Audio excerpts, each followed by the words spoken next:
Hello dear students. तो आज हम डिस्कस करने वाले हैं जेई मेंस के जनवरी 2023 के सेशन के कुछ क्वेश्चंस।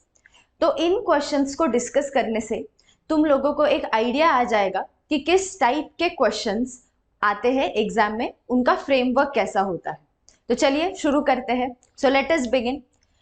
सो फर्स्ट क्वेश्चन हमारा है, as you can see on the screen, the question says that the order of covalent bond is, and you have been given some options. हमें कुछ options दिए गए हैं और इनमें से correct answers जो है वो हमें choose करने हैं, identify करने हैं। So अब सबसे पहले अगर हम covalent bond की order की बात कर रहे हैं, इसका मतलब हमें covalent character के बारे में पता होना चाहिए, right? So covalent character of these compounds depends on two factors. ये दो factors पे depend करता है। एक है size of ions और दूसरा factor होता है charge on ions. Charge on ions, right? Class 11th के syllabus का ये question है, काफी easy question है। तो देखिए इसमें कुछ rules है जो बहुत simple है। rules कुछ ऐसे है कि जैसे सबसे पहले अगर हम साइज की बात करें तो रूल कुछ ऐसा होता है कि कैटायन जितना स्मॉल होगा, right, smaller the cation more will be the polarisation and greater will be the covalent character, right. मतलब कैटायन जितना छोटा, पोलराइजेशन उतना ज्यादा, तो कोवैलेंट कैरेक्टर भी उतना ज्यादा। और यही अगर एनायंस के लिए बात करें तो कंडीशन उल्टी होती है। मतलब एनायन की साइज जितनी ज्यादा बड़ी होगी उतना ज्यादा कोवैलेंट कैरेक्टर होगा। सो this is about this size. और अगर चार्ज की बात करें तो देखिए चार्ज और कोवैलेंट कैरेक्टर का सीधा सीधा रिलेशन है। मतलब जितना ज्यादा चार्ज उतना ज्यादा कोवैलेंट कैरेक्टर। तो फिर चार्ज कोई भी हो सकता है, पॉजिटिव भी हो या नेगेटिव भी हो, वो जितना ज्यादा उतना ज्यादा क्या होगा, कोवैलेंट कैरेक्टर होगा। तो बस इन्हीं दो फैक्टर्स को कंसिडर करके हमें ऑप्शंस को एनालाइज करना है। अब सबसे पहला ऑप्शन अगर हम देखेंगे that is KF and KR। अब अगर इन दो कंपाउंड्स को पहले ध्यान से देखें तो कैटायन तो सेम है, तो कैटायन से तो तुम डिसाइड नहीं कर सकते। डिसाइडिंग फैक्टर कौन होगा, फिर एनायन होगा। तो यहाँ पे है F- और यहाँ पे है I-। अब चार्ज भी सेम, तो बात चलेगी साइज से। मतलब अब अगर साइज की बात करें तो हम अच्छे से जानते हैं that first of all both the ions belong to the same period. As you move down a group size increases. तो मतलब क्या हुआ भाई, साइज में बड़ा कौन है, I- बड़ा है। तो इसका मतलब क्या हुआ, सबसे ज्यादा कोवैलेंट कैरेक्टर किसके पास होगा, KI के पास होगा, राइट। ऑप्शन में क्या दिया है, KF दिया है। तो पहली बात तो ऑप्शन यहीं पे रॉन्ग हो जाता है। मतलब ये है कि आगे का सोचने की, ठीक है आगे देखेंगे, बट अगर पहला ही मैं एग्जाम्पल लूं तो इसी से मुझे पता चल गया कि भाई पहला ऑप्शन गलत है। अब ठीक है चलो, पहले ऑप्शन में जो दूसरा भी दिया है उसको भी एक बार देख लेते हैं। That is LiF and KF। तो अब LiF और KF में एनायन सेम है, कैटायन अलग है। कौन है भाई कैटायंस, Li+ और K+। अब Li+ और K+ में जो हमारा पोटेशियम है उसकी साइज बड़ी है, राइट, क्योंकि लिथियम सोडियम पोटेशियम, पोटेशियम नीचे है। As you go down a group ionic size also increases. तो मतलब फिर हमारे केस में यहाँ पे ionic character, sorry covalent character किसका ज्यादा होगा, KF का ज्यादा होगा। तो ठीक है, मतलब ये ऑप्शन करेक्ट है बट ये वाला रॉन्ग है। ओके, तो फिर भी ओवरऑल ऑप्शन A तो नहीं होना चाहिए, right. Okay, then moving on to the next option. अब ऑप्शन B में देखिए, ऑप्शन B अब करेक्ट है। हमने जो कंक्लूजन्स निकाले हैं वो यहाँ पे पूरी तरीके से फॉलो होते हैं, राइट। ओके, अब आगे बढ़ते हैं। Moving on to the next option that is SnCl4 and SnCl2 tin chloride. बस डिफरेंस क्या है भाई, डिफरेंस अब ये है कि एक में जैसे इसमें जो हमारा टिन है उसकी ऑक्सीडेशन स्टेट +4 होगी और SnCl2 में क्या होगी, Sn+2, बराबर है, ठीक है। तो अब इसमें क्या देखना है, दोनों आयंस जो है वो भी सेम है, ठीक है, तो साइज की बात तो चलेगी ही नहीं। अब हमें देखना है चार्ज। तो चार्ज के लिए हमने क्या कहा, सीधा सीधा डायरेक्ट रिलेशन है, जितना ज्यादा चार्ज उतना ज्यादा कोवैलेंट कैरेक्टर। तो भाई चार्ज कहाँ ज्यादा है, 4 plus obviously is greater than 2 plus. तो इसका मतलब क्या हुआ, कोवेलेंट कैरेक्टर किसका ज्यादा होगा, स्टेनिक क्लोराइड का। You must be knowing SN4 को हम स्टेनिक कहते हैं, SN2 प्लस को स्टेनस कहते हैं। तो ठीक है भाई, मतलब ये करेक्ट है। आगे क्या दिया है, CuCl और NaCl। ओके, अब यहाँ पे कैटायंस दोनों भी अलग है, एक में है Cu प्लस तो एक में है Na प्लस, एक में क्या है Na प्लस, राइट। तो अब इनमें दोनों अलग है तो बात चलेगी साइज से, चार्ज भी तो सेम है ना, दोनों +1 है। तो Cu प्लस जो होता है वो सोडियम से साइज में स्मॉल है, ठीक है। Cu plus ion is very much smaller in size than Na plus ion. तो इसीलिए यहाँ पे कोवेलेंट कैरेक्टर किसका ज्यादा हुआ, CuCl का ज्यादा हुआ।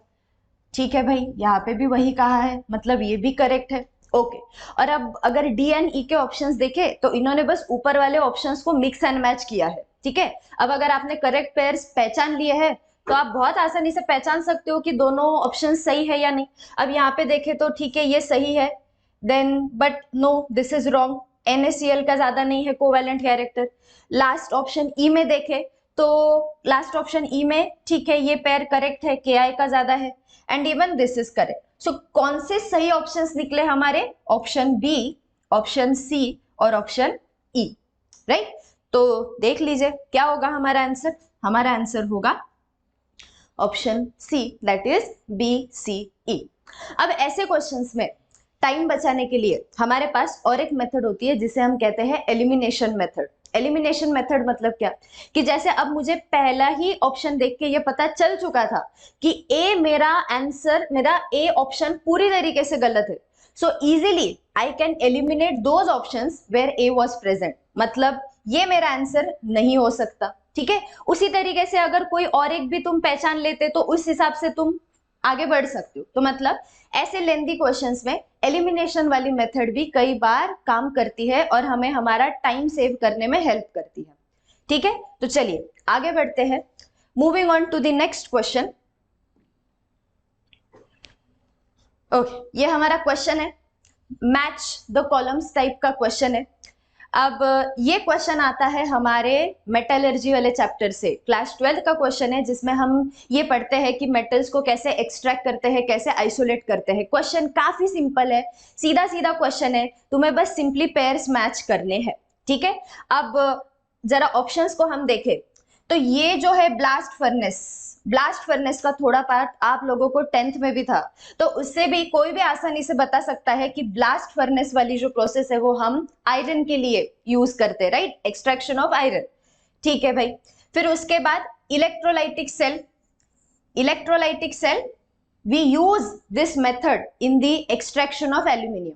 Even you had this in your class 10th, मतलब ऐसा है कि कुछ कुछ चीजें बहुत बेसिक होती है, तो कौन सी, जैसे कि हॉल्स हेरोल्ड्स प्रोसेस हो गया, वो होती है जिसमें हम ये इलेक्ट्रोलाइटिक सेल का इस्तेमाल करते हैं। देन आफ्टर दैट ये जो हमारी जोन रिफाइनिंग फर्नेस होती है, this is used for the purification of silicon, right, text book में एज इट इज लाइंस में मेंशन्ड है ये। तो फिर बचा क्या, रेवर्बेटरी फर्नेस जो होता है वो हम कॉपर के लिए यूज करते हैं। तो देखिए फिर कौन सा ऑप्शन होता है हमारा, ठीक है, ए का 4, अरे एक ऑप्शन देख के ही मुझे पता चल गया आंसर क्या होगा, ए का 4 reverberatory furnace is for copper, then B का 2, देन सी का 1 एंड डी का 3। तो हमारा आंसर क्या होगा, ऑप्शन डी। बहुत सीधा सीधा क्वेश्चन था, इसमें ज्यादा दिमाग लगाने की भी जरूरत नहीं थी, ठीक है। Next question, which of the following is true about freons, ठीक है, फ्रियॉन्स के बारे में कौन सी स्टेटमेंट करेक्ट है, यही हमें आइडेंटिफाई करना है, ठीक है। ये फ्रियॉन्स वाला जो पार्ट है ये एक्चुअली हम 2 चैप्टर्स में पढ़ते हैं, ये हम हेलो अल्केन्स चैप्टर में भी है क्लास 12th में, एंड इवन जो हमारा एनवायरमेंटल केमिस्ट्री का पार्ट होता है उसमें भी हम फ्रियॉन्स के बारे में पढ़ते हैं, राइट। तो फ्रियॉन्स क्या होते हैं, we know these are chlorofluorocarbon compounds. मैं बस बी ऑप्शन को भी देखूं ना तो मुझे और ऑप्शंस देखने की जरूरत भी नहीं है। पहली बात, वो रेडिकल्स नहीं होते हैं, वो भी किसके कहा है, chlorine and chlorine monoxide, no, these are simply the compounds which have carbon and fluorine in them, ठीक है, and even chlorine। तो all radicals are called freons? नहीं भाई, ऐसा थोड़ी होता है, हम सारे रेडिकल्स को फ्रियोन्स नहीं कह सकते। These are the chemicals causing skin cancer? No. ठीक है, ये भी ऑप्शन गलत है। तो भाई सीधा सीधा आंसर क्या है? B, right. ये भी काफी सिंपल क्वेश्चन था। नेक्स्ट क्वेश्चन की तरफ बढ़ते हैं। Okay, the magnetic movement of a transition metal compound has been calculated to be 3.87 bm, that is Bohr magneton. The metal ion is. अब ये क्वेश्चन कहाँ से आया है? ये क्वेश्चन है हमारा कोऑर्डिनेशन केमिस्ट्री का पार्ट, या डी ब्लॉक से भी कह सकते हो। तो इसमें हमें क्या करना है, इन दिए गए आयंस में से ऐसा कौन सा आयन होगा जिसका magnetic movement that is mu कितना होगा? 3.87 बोहर मैग्नेटॉन। ओके, अब ये निकालने के लिए एक बहुत सिंपल सा फॉर्मूला है भाई, बहुत सिंपल, बहुत ही ज्यादा सिंपल, इससे ज्यादा सिंपल कुछ हो ही नहीं सकता। ठीक है, that is square root of n into n plus 2, where n is the number of unpaired electron, right. ठीक है, अब अनपेयर्ड इलेक्ट्रॉन अगर तुम्हें निकालने हैं तो पहले तो क्या करना पड़ेगा? पहले तो सारे मेटल आयंस का कॉन्फ़िगरेशन लिखना पड़ेगा। ठीक है भाई, चलिए लिखते हैं। सो Ti2 plus Mn2 plus V2 plus और Cr2 प्लस। ठीक है भाई, टिटेनियम का कॉन्फ़िगरेशन क्या लिखेंगे हम? स्कैंडियम टिटेनियम, एटॉमिक नंबर है 22, उसमें से 2 इलेक्ट्रॉन तुमने ऑलरेडी निकाल दिए हैं, तो कॉन्फ़िगरेशन क्या बचेगा? 3d2, right. Okay, Mn2 plus atomic number 25, 2 electrons निकाल लिए। वैसे तो कॉन्फ़िगरेशन होता है 3d5 4s2, outer shell electronic configuration होता है 3d5 4s2, 2 इलेक्ट्रॉन निकाल लिए, पीछे क्या बचेगा? 3d5, right. Then for vanadium, vanadium का कॉन्फ़िगरेशन, आउटर कॉन्फ़िगरेशन क्या होता है भाई? 3d3 4s2, बराबर है, 2 इलेक्ट्रॉन निकाल लिए, 3d3। क्रोमियम का 3d4, क्रोमियम का एटॉमिक नंबर 24 है, तो वैसे तो होता क्या है? 3d5 4s1, है ना? आपको याद होगा, क्रोमियम और कॉपर एक्सेप्शन है, एक्सपेक्टेड और ऑब्जर्व दो अलग अलग चीजें होती है। तो ऑब्जर्व ये है भाई क्या? अर्गॉन 3d5 4s1। ठीक है, चलो 2 इलेक्ट्रॉन्स निकाल भी लिए, तो पीछे क्या बचेगा? 3d4 बचेगा, राइट। तो अब अगर देखें तो इसमें नंबर ऑफ अनपेयर्ड इलेक्ट्रॉन्स हुए 2, इसमें हुए 5, इसमें होंगे 3 और फिर इसमें होंगे 4, राइट। तो अब हमें बस क्या करना है, इस फॉर्मूले में हमारे n के वैल्यू सब्स्टिट्यूट करके चेक करना है, राइट। तो थ्योरेटिकल पार्ट अगर आप लोगों का बहुत स्ट्रांग होगा तो आप सिर्फ वैल्यू को देख के भी पहचान सकते हो। अगर वैल्यू 3.87 दी है मतलब नंबर ऑफ अनपेयर्ड इलेक्ट्रॉन्स 3 होते हैं, तो हमारा ऑप्शन क्या बनेगा? हमारा ऑप्शन बनेगा V2 प्लस। मतलब यहाँ पे अगर आप n is equal to 3 substitute करोगे, that is 3 into 3 plus 2, so ये कितना हो जाएगा? 3 प्लस 2 5, 5 3 जा 15। इसे सॉल्व करोगे तो लगभग तुम्हारा आंसर इतना ही आएगा, क्योंकि देखो 16 का स्क्वायर रूट 4 होता है, तो 15 का क्या होगा? 4 से थोड़ा कम होगा, मतलब ही थोड़ा 3.8 3.9 के आसपास। तो ऑब्वियसली हमारा आंसर क्या बनेगा? Option C. ठीक है, काफी इजी क्वेश्चन था ऐसे ये भी। चलिए आगे बढ़ते हैं। Okay, next question, a decreasing order of hydrogen bonding in the following forms of water is correctly represented by. You have been given 3 types of water sample, एक है liquid water, एक है ice और एक है impure water, और तुम्हें इसकी ऑर्डर गेस करनी है। वैसे मेरे हिसाब से तो काफी अच्छा क्वेश्चन है ये, ठीक है। क्लास 11th का ही सिलेबस कहूंगी मैं, ठीक है, 11th में ही हम ये पढ़ते हैं। तो देखिए, even we know that when you talk about water and ice, तो आइस में क्या है, जब वाटर से आइस फॉर्म होने वाला है तब पैकिंग कॉम्पैक्ट बन जाती है। इसीलिए आइस के केस में number of hydrogen bonds that are form between water molecules are much higher. मतलब एक वक्त पे एक वाटर मॉलिक्यूल जो है 4 हाइड्रोजन बॉन्ड बना सकता है। Okay, it means that extensive hydrogen bonding जो है वो हमें आइस के केस में देखने को मिलती है। ठीक है, तो इतनी ज्यादा एक्सटेंसिव हाइड्रोजन बॉन्डिंग हम हमारे नॉर्मल लिक्विड वाटर में नहीं देख पाते हैं। ठीक है, तो इसका मतलब तो श्योर शॉट ये हुआ कि सबसे ज्यादा हाइड्रोजन बॉन्डिंग जो है हमें किस में देखने को मिलती है? आइस में। अब अगर हम इम्प्योर वाटर की बात करें तो ध्यान में रखिए, इम्प्योर वाटर मतलब क्या होगा भाई, उसमें इम्प्यूरिटीज होंगी। ये इम्प्यूरिटीज क्या करेंगी, इस हाइड्रोजन बॉन्डिंग के नेटवर्क को कहीं ना कहीं किसी जगहों पे ब्रेक करेगी। सो ऑब्वियसली लिक्विड वाटर और इम्प्योर वाटर को कंपेयर करूं तो मैं ये कह सकती हूँ कि जितनी बॉन्डिंग लिक्विड वाटर में होंगी ना, उतनी bonding, hydrogen bonding impure water में नहीं होगी। तो इसका मतलब क्या हुआ, इसका मतलब ये हुआ कि सबसे ज्यादा हाइड्रोजन बॉन्ड्स हमें देखने को मिलेंगे आइस में, फिर उसके बाद लिक्विड वाटर में, और फिर उसके बाद इम्प्योर वाटर। ठीक है भाई, देख लेते हैं, चलिए कौन सा ऑप्शन है, कौन सा ऑप्शन है जो मैच करेगा हमारी ऑर्डर से। बी सबसे पहले, ठीक है, फिर उसके बाद liquid water that is A, और फिर उसके बाद impure water that is option B. काफी लॉजिकल क्वेश्चन था बट अच्छा था। ठीक है, ओके आगे बढ़ते हैं। ऑर्गेनिक का क्वेश्चन सबसे पहले देखेंगे तो ऑब्वियसली डर लगता है, बट डरने जैसी कोई बात नहीं है। ठीक है, ये पूरा क्वेश्चन जो है अल्डिहाइड कीटोन्स और अल्कोहल फिनॉल इन दो चैप्टर के मिक्सचर से आया गया है। हर स्टेप पे अलग अलग रिएजेंट्स यूज किए गए हैं। हमें क्या पहचानना है, हमें पहचानना है आर, राइट, हाँ आर पहचानना है हमें। ठीक है भाई, चलिए शुरू करते हैं, लेट अस बिगिन। मैं पहले यहाँ पे रिएक्टेंट बना लेती हूँ, क्लोरीन, यहाँ पे कीटोन। ठीक है, पहले क्या ऐड किया, पहले ऐड किया NaCN, NaCN ऐड किया, क्या होगा, साइनाइड यहाँ पे अटैक करेगा, डबल बॉन्ड ओपन हो जाएगा, राइट, यहाँ पे क्लोरीन, यहाँ पे O-, यहाँ पे साइनाइड, ठीक है, और यहाँ पे है मिथाइल ग्रुप। अब हम अच्छे से जानते हैं कि हम अक्सर क्या करते हैं भाई, एक्वियस सॉल्यूशन लेते हैं, तो ये बाद में O- क्या बन जाता है हमारा, OH बन जाएगा। ठीक है, लेकिन जो एरो के नीचे लिखा है ना, उसको नजरअंदाज मत कीजिए, क्या है, एसिटिक एसिड है ये, एसिटिक एसिड।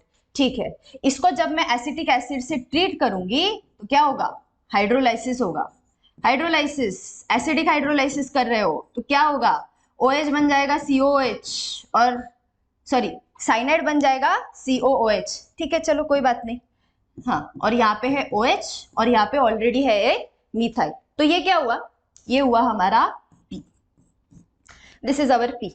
ठीक है, ओके, तो आगे बढ़ते हैं। अब क्या किया, P को हमने ट्रीट किया इथेनॉल से, राइट, मीडियम रखा है एसिडिक, ओके, अल्कोहल एसिड क्या बनेगा भाई, alcohol plus acid ester, COOH क्या बन जाएगा, COOET, and even hydrolysis of OH group will form over here OET, OH क्या बन जाएगा, OET बन जाएगा। ठीक है, ये बन गया Q। अब इसके बाद जो है Q से लेके R की जो स्टेप है ना, ये बहुत इंपॉर्टेंट है, क्योंकि बच्चे क्या करेंगे, इस 2 को नहीं देखेंगे, ध्यान से देखिए, यहाँ पे क्या लिखा गया है, 2 MEmGBr, मतलब 2 यूनिट्स यूज करने वाले हैं ग्रिग्नार्ड रिएजेंट के। अब जिसने चैप्टर अच्छे से पढ़ा होगा तो मेरे हिसाब से तो आगे सॉल्व करने की भी जरूरत नहीं है, तुम फटाक से आंसर पहचान सकते हो कि इनमें से हमारा करेक्ट आंसर क्या होगा, it will be obviously option C, but फिर भी हम सॉल्व करेंगे। तुम अगर 2 यूनिट्स ऐड करोगे तो पहले एक यूनिट ऐड किया MEmGBr का, दैट इज CH3MGBr। ठीक है, तो सबसे पहले तो क्या होगा, ये जो हमारा COOET है, ठीक है, ये इस पे हम, ठीक है चलिए इसको हम एक्सपांड करके लिख सकते हैं, बिल्कुल लिख सकते हैं, क्यों नहीं, ऐसे लिख दिया। अब किसी को अगर समझ में ना आया होगा तो हम अच्छे से जानते हैं, मिथाइल पे होगा पार्शियल नेगेटिव चार्ज, ये करेगा इस पे अटैक, अब यहाँ से तुम्हारा जो OET ग्रुप है ये निकल जाएगा। ठीक है, तो क्या बना भाई, क्या बना, ये बन गया। अब मैं एक काम करती हूँ, मिथाइल ऊपर निकालती हूँ, यहाँ निकालती हूँ OET, ये क्या बन गया, C double bond O CH3।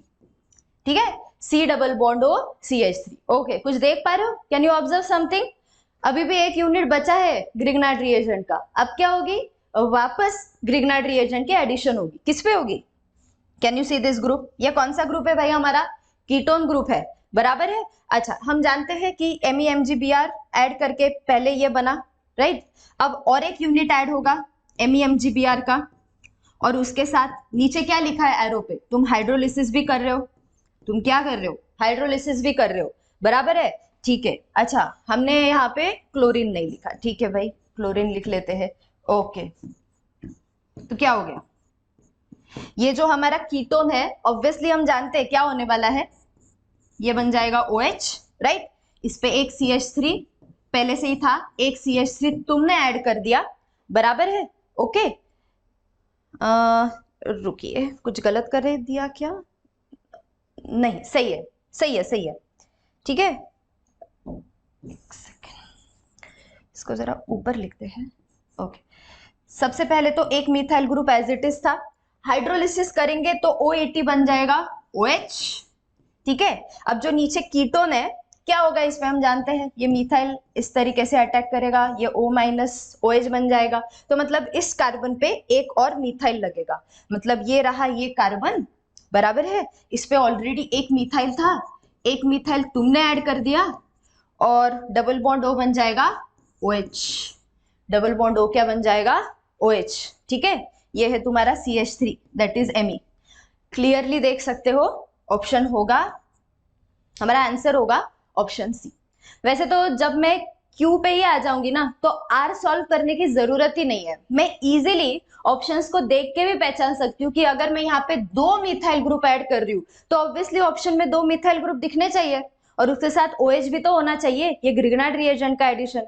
So sure short हमारा आंसर क्या होगा, ऑप्शन सी, ठीक है। तो ये मैकेनिज्म है या रूट है इस रिएक्शन, ठीक है। काफी अच्छा क्वेश्चन था, लेंथी था बट इजी था वैसे। Okay, next question, an ammonical metal salt solution gives a brilliant red precipitate on addition of dimethyl glyoxane, the metal ion is, ठीक है।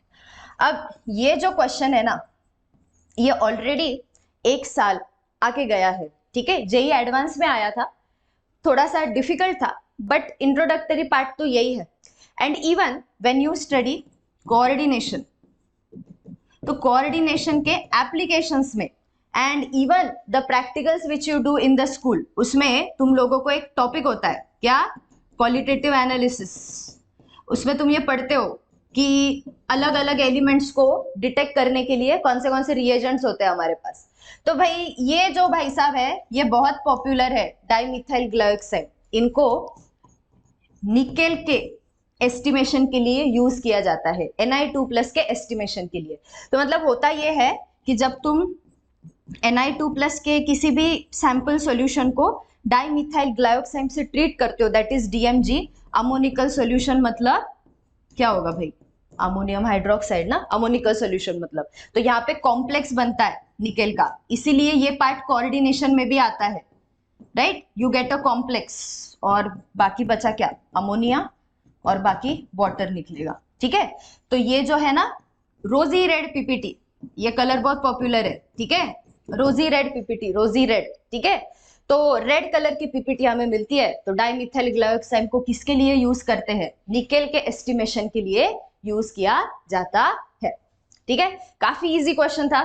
सो अवर नेक्स्ट क्वेश्चन इज, जैसे कि आप देख सकते हो स्क्रीन पे, question says that reaction of BeO, beryllium oxide, with ammonia and hydrogen fluoride gives A, which on thermal decomposition gives BeF2 and NH4F. Then what is A? तो A क्या है? अब इस क्वेश्चन को अगर हम पढ़ेंगे तो सबसे पहले तो ये क्वेश्चन है हमारे क्लास 11th के सिलेबस से, टॉपिक है P ब्लॉक एलिमेंट्स, वहां से ये क्वेश्चन आया गया है। ओके, तो अब इस क्वेश्चन को अगर हम देखें, sorry, S block elements that is beryllium कौन से ग्रुप में आता है, ग्रुप 2 में आता है, तो S ब्लॉक एलिमेंट्स के चैप्टर से ये क्वेश्चन है। तो इस क्वेश्चन के लिए एक स्क्रीनशॉट मैंने यहाँ पे लेके अटैच किया है, आप देख सकते हो। ये स्क्रीनशॉट आपके NCERT के टेक्स्ट बुक का है। ये स्क्रीनशॉट यहाँ पे मैंने इसलिए दिखाया है ताकि आप देख सकते हो कि even in JEE Mains we have some questions in chemistry that come directly from the NCERT textbook, मतलब लाइन टू लाइन क्वेश्चन के साथ मैच होती है, ठीक है। तो ये उसी चैप्टर का स्क्रीनशॉट है। तो देखिए इस क्वेश्चन में जो है A क्या है वो हमें पहचानना है। तो अब अगर हम रिएक्शन को देखें तो रिएक्शन को जिस तरीके से है कि बेरिलियम ऑक्साइड जो है वो किसके साथ रिएक्ट करता है, अमोनिया के साथ और HF के साथ और एक A कंपाउंड बनाता है, ठीक है। अब A जो कंपाउंड है हमारा, राइट, वो होता है NH4 BeF4, ठीक है। अब अगर हम बैलेंसिंग करेंगे तो यहाँ पे 2 करेंगे और यहाँ पे 4HF करेंगे, right. And which on thermal decomposition, मतलब इसको जब हम थर्मली डिकम्पोज करेंगे तो हमें क्या मिलेगा, BeF2 और NH4F, BeF2 और NH4F, यहाँ पे ट्वाइस बनेगा, ठीक है। ओके, सो हमारा आंसर क्या होगा यहाँ पे, ऑप्शन डी। अब जरा आप इस स्क्रीनशॉट को पढ़िए, ये स्क्रीनशॉट आप ही के एनसीईआरटी टेक्स्ट बुक से है। यहाँ पे आप एक लाइन पढ़ सकते हो, thermal decomposition of NH4 to BeF4 is the best route to prepare BeF2, right. तो मतलब यही तो हमारा आंसर था, राइट। तो इन्होंने बस क्या किया कि ये कैसे बनता है, how first of all this is form by the reaction of beryllium oxide, ammonia and HF, right. So हमारा आंसर क्या होगा, option D. So moving on to the next question, अगले क्वेश्चन की तरफ बढ़ते हैं। ओके, अब ये एक असर्शन रीजन टाइप वाला क्वेश्चन है, राइट। ऐसे टाइप के क्वेश्चंस आप लोगों के बोर्ड एग्जाम्स में भी आते हैं एंड देयर आर चांसेस और one question, 1 to 2 question of such type are expected in JEE, okay। तो चलिए देखते हैं क्या लिखा है यहाँ पे। असर्शन में लिखा है hydrolysis of alkyl chloride, that is RCl, इसका hydrolysis is a slow reaction, but in presence of NaI, the rate of hydrolysis increases. Reason, I- is a good nucleophile as well as a good living group. तो पहले तो हमें ये देखना है कि क्या ये दोनों स्टेटमेंट्स करेक्ट है, और अगर करेक्ट है तो क्या रीजन असर्शन का करेक्ट एक्सप्लेनेशन है या नहीं। ओके, अब इन्होंने क्या कहा है कि इसका जब हम हाइड्रोलिसिस करेंगे, ठीक है, इसका जब हम हाइड्रोलिसिस करेंगे तो कह रहे हैं कि ये स्लो होता है, लेकिन यही अगर हम यहाँ पे NaI यूज करते हैं तो ये प्रोसेस फास्ट बन जाती है। तो actually this statement is correct, ये जो स्टेटमेंट है ये करेक्ट है, ठीक है। ये इसीलिए करेक्ट है क्योंकि क्या होगा, अगर तुम हाइड्रोलाइसिस करना चाहते हो तो सबसे पहले तो क्या होगा पता है, I- जो है Cl को रिप्लेस करेगा और बनाएगा Ri। अब इसका फर्दर हाइड्रोलाइसिस करना मतलब I के जगह OH ग्रुप लाना बहुत इजी होता है। इसका रीजन ये है कि जो I- है, जो आयोडाइड आयन है, वो एक अच्छा लिविंग ग्रुप भी है और एक अच्छा न्यूक्लियोफाइल भी है। अ गुड न्यूक्लियोफाइल, ये पहले स्टेप में प्रूव होता है कि जब इसने क्लोरीन को रिप्लेस किया, और गुड लिविंग ग्रुप की मतलब आसानी से निकल जाएगा और उसके जगह पे कोई दूसरी न्यूक्लियोफाइल आके अटैक करेगी या सब्स्टिट्यूट हो जाएगी, ठीक है। तो असर्शन स्टेटमेंट भी करेक्ट है और even reason is also correct and it is the explanation of assertion. तो फिर हमारा आंसर क्या होना चाहिए, ऑप्शन डी, ठीक है। हम बहुत अच्छे से जानते हैं कि हैलोजेंस की बात करें तो जो आई होता है, आयोडाइड आयन जो होता है, वो एक अच्छा न्यूक्लियोफाइल भी है, न्यूक्लियोफिलिक स्ट्रेंथ भी उसकी काफी हाई होती है और वो एक अच्छा लिविंग ग्रुप भी होता है, ठीक है। It is a good leaving group, right. जैसे water H2O is also one of the good leaving group. अगर कोई OH- और H2O इन दोनों में पूछे तो obviously water is a good leaving group, ठीक है, इजीली रिमूव हो सकता है। OH can not be removed so easily, right. तो यहाँ पे हमारा आंसर क्या होगा, option D. Moving on to the next question, अगले क्वेश्चन की तरफ बढ़ते हैं, ठीक है। अब अगला क्वेश्चन है स्टेटमेंट 1 स्टेटमेंट 2 टाइप का। अब इसमें हमें सिर्फ करेक्ट इनकरेक्ट पहचानना होता है, ठीक है।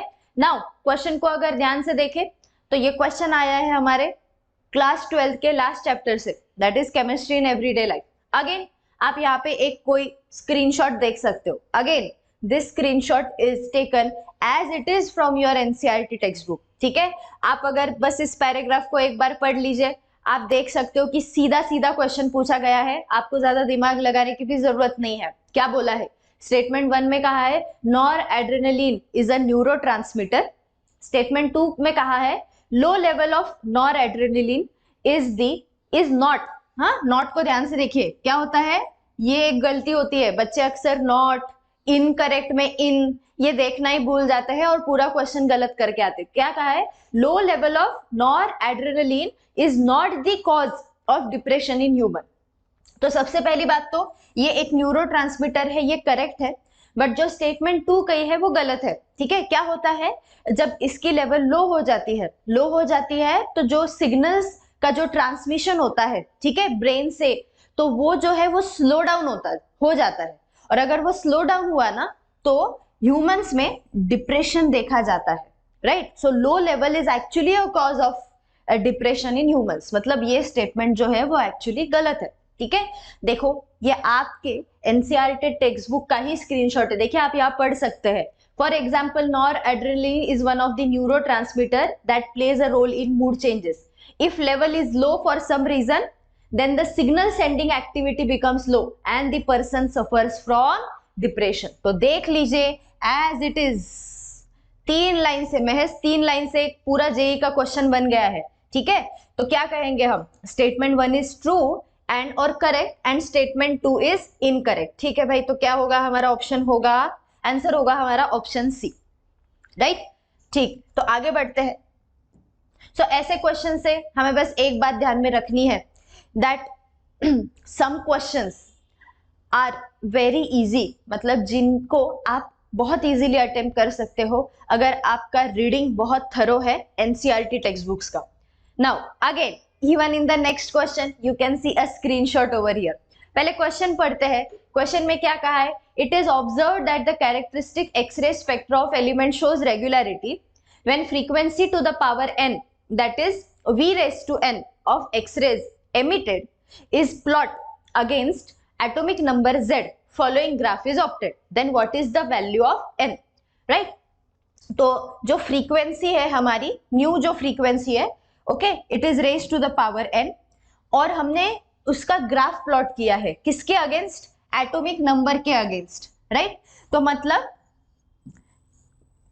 इसमें हम ये पढ़ते हैं, एक्चुअली ये जो क्वेश्चन है ये हमारे modern periodic table class 11th के चैप्टर का क्वेश्चन है, जिसमें हमने देखा है that mu raise to half is directly proportional to z, directly z को प्रोपोर्शनल होता है। देखिए इसीलिए तो आपको एक असेंडिंग लाइन मिलती है, राइट। और जैसे कि मैंने कहा, स्क्रीनशॉट मैंने यहाँ पे दिखाया है, स्क्रीनशॉट जैसे मैंने बताया मॉडर्न पीरियोडिक टेबल वाला जो चैप्टर है क्लास 11th में, आप इस पैराग्राफ में देख सकते हो, ये एज इट इज क्वेश्चन आया है। You can read over here, see a plot of root nu where nu is the frequency of x-rays against atomic number gives a straight line and not the plot of nu versus atomic mass, right। ये Henry मोजले ने ही तो किया था जब periodic table उन्होंने modern periodic table बनाया था। तो again even this question shows us that some questions are taken as it is from your NCERT textbooks। तो ठीक है भाई, अब रूट न्यू का मतलब ही क्या हुआ? न्यू रेज टू हाफ, तो मतलब n की वैल्यू क्या हुई? हाफ हुई। तो आंसर क्या होगा हमारा? ऑप्शन डी, स्ट्रेट लाइन ही तो मिली है, और यही तो हेनरी मोजले के ऑब्जर्वेशंस में देखा था, बराबर है। ठीक है, चलिए आगे बढ़ते हैं। Let us move on to the next question. Okay, which of the phosphorus oxo acid can create silver mirror from AgNO3 solutions? ठीक है, इनमें से कौन सा ऑक्सो एसिड सिल्वर मिरर बना सकता है? ठीक है, मतलब बेसिकली क्या होगा, सिल्वर मिरर टेस्ट में जो तुम्हारा AgNO3 है उसको तुम क्या कर देते हो? कन्वर्ट कर देते हो मेटेलिक सिल्वर में। अब यहाँ क्या होता है भाई, ये +1 है, ये 0 है, मतलब क्या किया तुमने? रिडक्शन किया, बराबर है। तो इसमें से हमें पहचानना है कि ये रिडक्शन का जो काम है, Ag+ को Ag में रिड्यूस करना, ये कौन करने वाला है? अब इसके लिए बात बस इतनी सी है। अब ठीक है, और एक बात, रिडक्शन कर रहा है मतलब ये सारे क्या होंगे, या जो हमारा करेक्ट आंसर होगा इसमें से वो क्या होना चाहिए? रिड्यूसिंग एजेंट होना चाहिए, बराबर है। ठीक है, अब अगर हम फास्फोरस के ऑक्सो एसिड्स की बात जब करते हैं तब बस इतना ध्यान में रखिए कि जिस ऑक्सो एसिड के पास पीएच बॉन्ड्स होंगे, जिस ऑक्सो एसिड्स में पीएच बॉन्ड होगा वो रिड्यूसिंग एजेंट का काम कर सकता है। It will function as a reducing agent. ठीक है, तो इसके लिए जो है हमें बेसिक स्ट्रक्चर्स का नॉलेज होना चाहिए। ठीक है, चलिए let us try, we will draw all the structures. जो हमारा पहला ऑप्शन है, ठीक है, H4 H4P2O7, H4P2O7,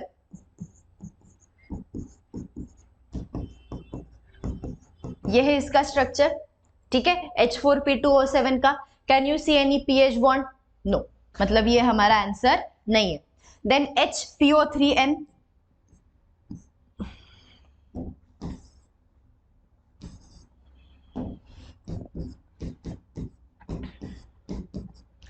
HPO3N is actually like this, मतलब n number of times ये linked होता है। H4P2O6, H4P2O6,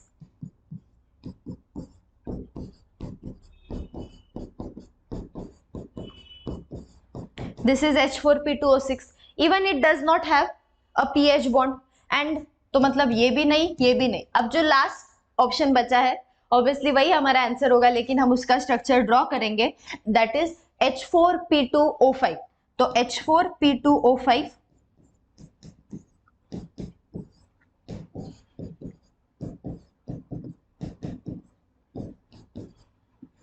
so there are actually 2 pH bonds in H4P2O5 and that's why it can create silver mirror from AgNO3 solution। तो हमारा answer क्या होगा? Option D. Next question, in the following given reaction what is a? ठीक है, organic का question है, rearrangement का principal use होता है। अक्सर हम देखते हैं कि जब ऑर्गेनिक से जेई में क्वेश्चन आते हैं then there are high chances that at least one question is going to use the principle of rearrangement, that is either hydride shift और methyl shift। ठीक है भाई, चलिए क्वेश्चन सॉल्व करते हैं। अब आप देख सकते हैं रिएजेंट है हमारा HBr, मतलब तुम क्या करने वाले हो? Markovnikov's rule add, Markovnikov's rule लगाने वाले हो। ठीक है, अब ये रहा हमारा compound,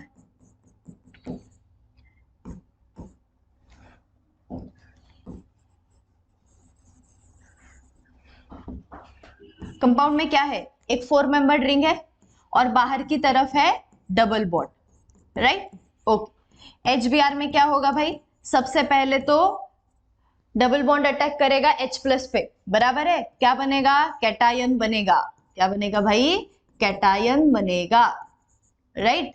so this will be the cation that will be formed, बराबर है ना?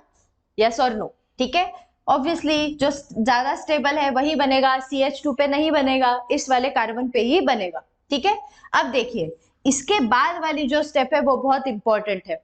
4 मेंबर्ड रिंग में बहुत ज्यादा स्टेरिक हिंड्रेंस होता है। ठीक है, तो ये रिंग क्या करती है? एक्सपांड करती है। Whenever ring expansion is possible it will definitely happen. तो क्या होगा? इस कार्बन और इस कार्बन में जो बॉन्ड है वो ब्रेक होके ये कार्बन अटैक करेगा इस कार्बोकैटायन पे, रिंग हो गई एक्सपांड। अगर ऐसे आपको समझ में नहीं आता है तो सिंपल सी बात है, आप नंबर्स का इस्तेमाल कर सकते हो। जैसे यहाँ 1 2 3 4 5, so actually 5th carbon is forming a bond with first carbon. तो ठीक है, अब 5 मेंबर होंगे तो क्या बनेगा? पेंटागन बनेगा। लेट अस से अब अगर ये हमारा फर्स्ट कार्बन था, फर्स्ट कार्बन पे क्या था? फर्स्ट कार्बन पे एक CH3 और एक CH3 था, बराबर है, राइट? सो 1 2 3 4 5, और अब क्योंकि 5 ने यहाँ पे बॉन्ड बना लिया है तो ये कार्बोकैटायन शिफ्ट हो जाएगा किस पे? 5 पे। Okay, now methyl shift will takes place. Why does the methyl shift or hydride shift occurs? To increase the stability of the carbocation। जैसे कि आप देख सकते हो यहाँ पे जो कार्बोकैटायन है, यहाँ पे जो कार्बोकैटायन है वो क्या है? सेकेंडरी है। एक काम हो सकता है, क्या काम हो सकता है भाई? कि यहाँ का मिथाइल ग्रुप अगर 5th कार्बन पे शिफ्ट हो जाए तो फर्स्ट कार्बन जो खुद टर्शरी है वो कार्बोकैटायन बन सकता है, और इसी को हम क्या कहते हैं? मिथाइल शिफ्ट कहते हैं, राइट? Methyl shift. सो क्या हुआ? जो हमारी पेंटागन रिंग है, ठीक है, तो 5th कार्बन पे एक CH3 शिफ्ट हो गया, फर्स्ट कार्बन पे ऑलरेडी एक CH3 था। क्योंकि हमने फर्स्ट कार्बन से 5th कार्बन पे मिथाइल शिफ्ट किया है तो अब पॉजिटिव चार्ज किस पे शिफ्ट हो गया भाई? पहले कार्बन पे, बराबर है? अब आप देखिए यहाँ पे जो कार्बोकैटायन बना है क्या वो टर्शरी नहीं है? तो ज्यादा स्टेबल कौन होता है? Tertiary is more stable then secondary. So rearrangement इस तरीके से होगा, पहले तो रिंग एक्सपेंशन हुआ और फिर रीअरेंजमेंट हुआ। अब लास्ट स्टेप में क्या होता है, that is the addition of Br minus. तो Br माइनस को ऐड कर देंगे, CH3, यहाँ पे Br और यहाँ पे CH3, ठीक है। तो ये है हमारा फाइनल प्रोडक्ट। तो अब देख लीजिए हमारा आंसर कहाँ मैच कर रहा है। Have a look at the options. Option A, right, correct. चलिए आगे बढ़े फिर। Okay, next question. The primary and secondary valencies of cobalt respectively in this compound are। Question बहुत सिंपल है, ठीक है, लेकिन अक्सर ऐसा होता है कि बच्चे काफी बेसिक क्वेश्चन में भी कभी कभी फंस जाते हैं, ठीक है। एडवांस करने के चक्कर में हम हमारे बेसिक चीजों को कभी कभी एन वक्त पे, एग्जाम के मोमेंट पे भूल जाते हैं। तो उसी तरीके का क्वेश्चन है, क्योंकि ऑप्शंस जब आप देखोगे तो आप खुद एक सेकंड के लिए कंफ्यूज हो सकते हो। तो देखो कॉम्प्लेक्स क्या दिया है, CO NH3 Cl और बाहर है Cl2। अब अगर बाहर 2 Cl है तो कॉम्प्लेक्स पे होगा +2 का चार्ज, इस क्लोरीन पे होता है -1 का चार्ज। जब आप सॉल्व करोगे तो कोबाल्ट पे +3 का चार्ज निकल के आता है, बराबर है, ठीक है। अब हम बहुत अच्छे से जानते हैं कि secondary valencies are non ionizable. ये नॉन आयोनाइजेबल होते हैं, मतलब जब आप इस कंपाउंड को किसी सॉल्यूशन में डिसॉल्व भी करोगे ना तो वो लिगेंड्स कभी सेपरेट नहीं होते। So here what are secondary valencies, बात बहुत सिंपल सी होती है। जो लिगेंड्स तुम्हें स्क्वायर ब्रैकेट के अंदर दिखते हैं, ठीक है, दोज आर नॉन आयोनाइजेबल, तो मतलब वो हमारी सेकेंडरी वैलेंसीज होती है। या अगर सीधी सी बात कहूं, इससे भी सिंपल बात, क्या, secondary valency means only the coordination number of the complex. तो यहाँ पे कोऑर्डिनेशन नंबर क्या है भाई, हमारा 6 है, ठीक है। तो ओके, अब देखिए एलिमिनेशन वाली मेथड, ए और सी तो मेरे आंसर हो ही नहीं सकते, या तो सी या तो बी है या तो डी है, क्योंकि सेकेंडरी वैलेंसी का आंसर मुझे मिल चुका है, इट इज 6, राइट। और जो प्राइमरी है, primary valency, it is actually equal to the charge which is present on the central metal ion. कितना चार्ज है भाई, +3 का, मतलब तुम्हारी प्राइमरी वैलेंसी है 3। तो आंसर क्या हुआ, ऑप्शन डी। काफी बेसिक सा क्वेश्चन है, वर्नर्स थ्योरी में हम पढ़ते हैं कि प्राइमरी वैलेंसी और सेकेंडरी वैलेंसी क्या होते हैं, ठीक है। देन आगे बढ़ते हैं, नेक्स्ट क्वेश्चन। अब again statement type of question है, हमें बस इनकरेक्ट करेक्ट स्टेटमेंट आइडेंटिफाई करना है। Statement 1 and statement 2। सबसे पहले क्वेश्चन की अगर बात करें तो क्वेश्चन है एक्चुअली हमारा कोलाइडल पार्टिकल्स, मतलब सरफेस केमिस्ट्री चैप्टर से ये क्वेश्चन है, ठीक है। और इसमें सॉल्यूशंस का थोड़ा सा पार्ट है, दैट इज कॉलिगेटिव प्रॉपर्टीज, ठीक है। चलिए पढ़ते हैं। स्टेटमेंट 1 क्या कहती है, that for colloidal particles values of colligative properties are of small order as compared to the values shown by true solutions at same concentrations. So first of all, ये जो पहली स्टेटमेंट है ये सही है। देखिए जो कोलाइडल पार्टिकल्स होते हैं उनकी साइज किसके बिटवीन होती है, their size in their the particle size is in between the true solution and the suspension, मतलब उन दोनों के बीच के साइज के ये पार्टिकल्स होते हैं। इसीलिए कोलाइडल पार्टिकल्स के जो भी कॉलिगेटिव प्रॉपर्टीज के वैल्यू है, जैसे कि ऑस्मोटिक प्रेशर हो गया, वेपर प्रेशर हो गया, इनके वैल्यूज कभी भी ट्रू सॉल्यूशन के वैल्यूज के साथ मैच नहीं करते, उनसे हमेशा कमी होते हैं। So this is correct. Then talking about the statement 2, for colloidal particles the potential difference between the fixed layer and the diffuse layer of same charges is called the electrokinetic potential और zeta potential. अब मेरे हिसाब से majority of the students will make a mistake in this question. Mistake कैसी करेंगे, mistake ये करेंगे कि उनको लगेगा स्टेटमेंट 2 भी करेक्ट है, ठीक है, लेकिन स्टेटमेंट 2 में एक माइनर सा डिफरेंस या एक माइनर सी बात है जो अगर आपने ऑब्जर्व की होगी तो आपको समझ में आएगा। सेम चार्जेस नहीं होते कभी, चार्जेस आर अपोजिट। जो चार्जेस होते हैं वो अपोजिट होते हैं फिक्स लेयर और डिफ्यूज लेयर में। बाकी का पूरा स्टेटमेंट करेक्ट है, मतलब जो पोटेंशियल डिफरेंस होता है दोनों लेयर्स के बीच का, उसी को हम जीटा पोटेंशियल या इलेक्ट्रोकाइनेटिक पोटेंशियल कहते हैं, बट दोनों के ऊपर के चार्जेस अपोजिट होते हैं। So that's why statement 1 is true and statement 2 is false. तो क्या है भाई हमारा answer, option C. Okay next question, A and B formed in the following set of reactions are। अब हमें दो रिएक्शंस दिए गए हैं, हमें A और B पहचाना है। क्वेश्चन काफी सिंपल है, अल्कोहल फिनॉल ईथर्स उस चैप्टर से ये क्वेश्चन है। या फिर अगर हम कहें कि एरोमेटिक कंपाउंड्स की बेसिक केमिस्ट्री भी अगर आप लोगों को आती होगी तो भी आप इस क्वेश्चन को इजीली सॉल्व कर सकते हो। चलिए देखते हैं, पहले देखते हैं कि A क्या होगा। कंपाउंड है OH, नीचे है CH2OH, इसे ट्रीट किया HBr के साथ।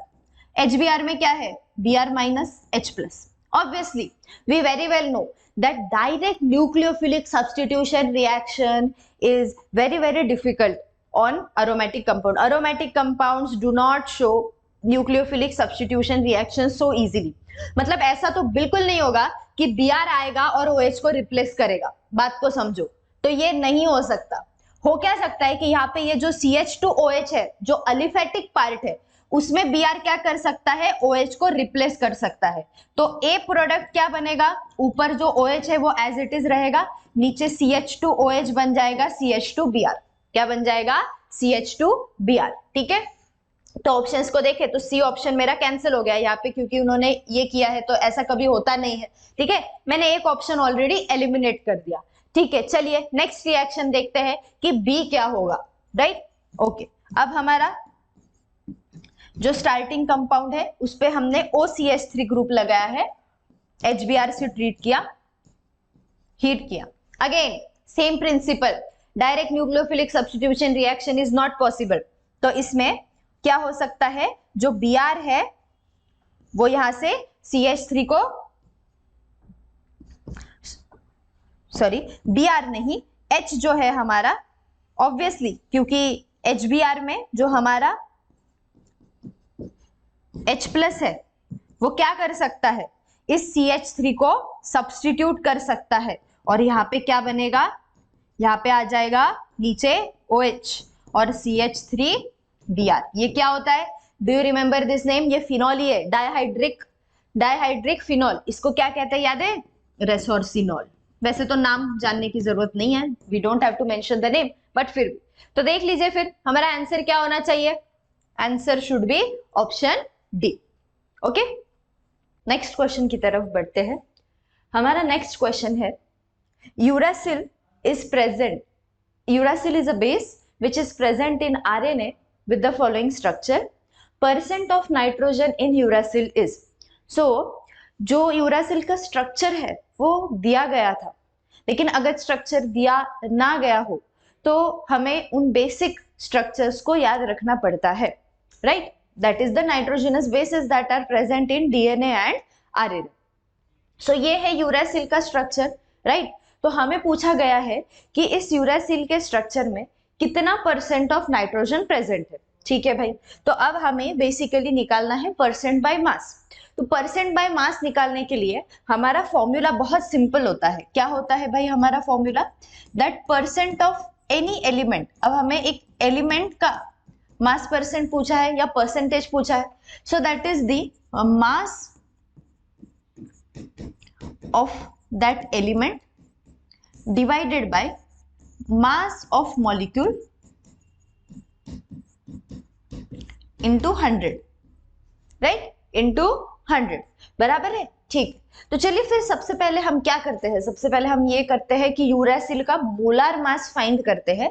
So what will be the molar mass of uracil.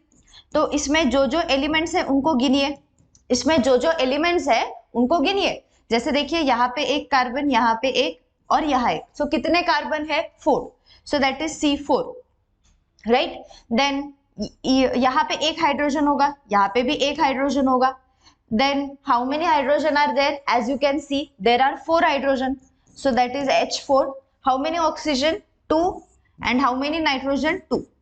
So हम मोलर मास कैलकुलेट करेंगे। अब नीचे देखिए डेटा दिया भी गया है, कार्बन का 12, so 12 into 4 plus 1 into 4 plus 16 into 2 plus 14 into 2, right? So that is 48 plus 4 plus 32 plus 28। ठीक है, तो अब हम अगर इनको ऐड करेंगे तो ये कितना हो जाएगा, 12, ये 2 देन यहाँ पे 1 कैरी ओवर 8, ये हो जाएगा 112, राइट?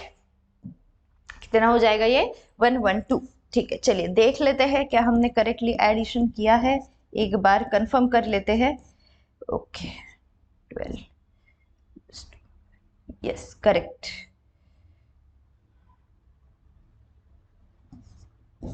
ओके हाँ भाई करेक्ट किया है, ठीक है। तो मोलार मास फाइंड कर लिया, कितना आया? 112 ग्राम पर मोल। ओके तो हम ऊपर वाला फॉर्मूला अप्लाई करेंगे।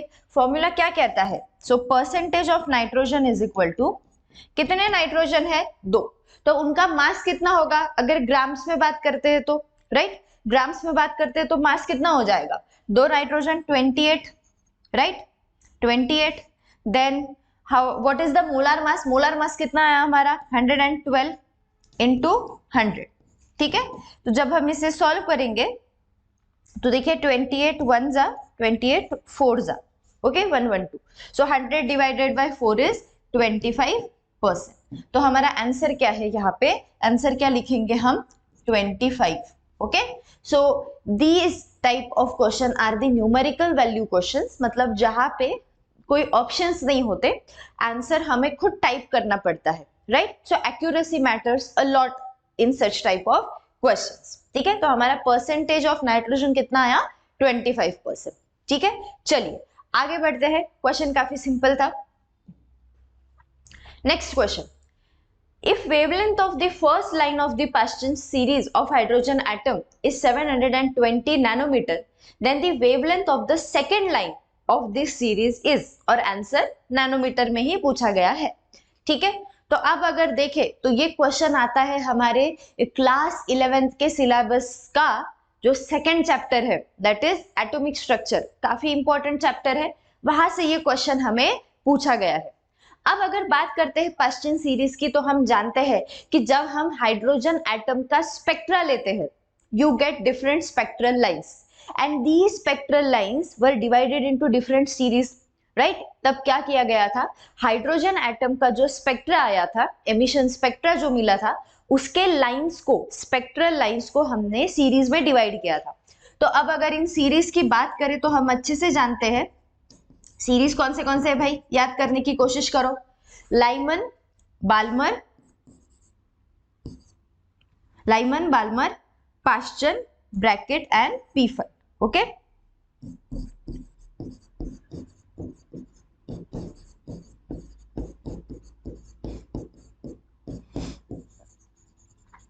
right? Okay, so we know that for this series n1 is always 1 2 3 4 and 5, और जो n2 होगा हमारा, जो n2 होगा उसके वैल्यूज हायर होंगे, जैसे कि 2 3 here and so on. Balmer के लिए 3 4 and so on. In Paschen 4 5 like this, 5 6 here 6 7 and so on, right? तो ये n1 n2 के वैल्यूज होंगे। तो पूछा किसके लिए गया है? हमें पाश्चन सीरीज के लिए पूछा गया है। अब अगर पाश्चन सीरीज की बात करें तो देखिए first line, first spectral line कैसे मिली होंगी हमें? जब हमारा n1 3 रहा होगा और n2 4 रहा होगा। n1 तो 3 ही रहेगा, n2 मतलब जो हायर ऑर्बिट होगा, ठीक है, वो क्या होगा हमारा? n2 इज इक्वल टू 4 होगा। तो ये कौन सी होगी? हमारी फर्स्ट लाइन होगी, ये हमारी फर्स्ट लाइन होगी, राइट? इक्वेशन हम बहुत अच्छे से जानते हैं, क्या? 1 upon lambda is equal to RH, that is the Rydberg's constant, into 1 upon n1 square minus 1 upon n2 square, right? तो अब फर्स्ट लाइन के लिए हम वैल्यू सब्स्टिट्यूट कर सकते हैं, क्योंकि देखो फर्स्ट लाइन के लिए वेवलेंथ दी गई है कितनी? 1 upon 720 is equal to RH। RH को फिलहाल ऐसे ही रखेंगे क्योंकि आगे जाके ये कैंसल आउट होगा। कैसे देखेंगे? 1 अपॉन n1 कितना है हमारा? n1 होगा यहाँ पे 3 square minus 1 upon 4 square, right? इसे थोड़ा सा अगर हम सॉल्व करेंगे, थोड़ा सिंप्लीफाई करेंगे, तो देखिए हमारा इक्वेशन कुछ ऐसा बनेगा, 1 upon 720 is equal to RH। यहाँ पे हम दोनों का एलसीएम लेंगे, ठीक है? सो ये बन जाएगा 9 इंटू 16 अपॉन 16 माइनस 9, तो 16 माइनस 9 कितना 7, तो ये बना हमारा first equation. Let us call this equation 1। अब हमें किसके लिए पूछा गया है, क्वेश्चन में हमें पूछा है कि सेकेंड लाइन की वेवलेंथ क्या आएगी, राइट। तो सेकेंड लाइन के लिए for second line n1 is equal to 3 and n2 is equal to 5, right. Second line के लिए क्या होगा, n1 3 होगा और n2 5 होगा। तो क्या करना है, सेम इक्वेशन यूज करेंगे और वैल्यू सब्स्टिट्यूट करेंगे। ये इक्वेशन जो है यहाँ पे, इसी इक्वेशन को यूज करेंगे। तो अब मैं डायरेक्टली वैल्यूज डालती हूँ, 1 upon lambda, since I don't know the wavelength, मुझे वेवलेंथ पता नहीं है, Rydberg's constant 1 upon 3 square minus 1 upon 5 square. इसे थोड़ा सिंप्लीफाई करेंगे, 1 upon lambda is equal to RH, again 9 into 25, ऊपर क्या होगा 25 माइनस 9 दैट इज 16, बराबर है। तो ये हो गया हमारा इक्वेशन 2, ये क्या हो गया हमारा इक्वेशन 2 हो गया। अब हम क्या करेंगे, अब हम इक्वेशन 1 को इक्वेशन 2 से डिवाइड करेंगे। ये इसलिए करेंगे क्योंकि फिर हमें क्या चाहिए, लैम्बडा की वैल्यू चाहिए। We can compare this two equations, right. Okay, तो अब हम क्या करेंगे, इक्वेशंस को डिवाइड करेंगे, डिवाइड 1 बाय 2, बराबर है, ठीक। तो देखिए क्या था भाई हमारा फर्स्ट इक्वेशन, हमारा फर्स्ट इक्वेशन कुछ ऐसा था, 1 upon 720 is equal to RH 7 upon 9 into 16 divided by 1 upon lambda is equal to RH 16 divided by 9 into 25, 16 divided by 9 into 25, ठीक है। अब ध्यान से देखिए, RH कैंसिल हो सकता है, बराबर है, रिडबर्ग्स कांस्टेंट सेम ही होगा, तो ये ऐसे बन जाएगा 1 upon 720 into lambda divided by 1, मतलब ही lambda is equal 7 into 9 by 16, 7 divided by 9 into 16 into ये टर्म ऊपर जाएगी तो रेसिप्रोकेट हो जाएगी,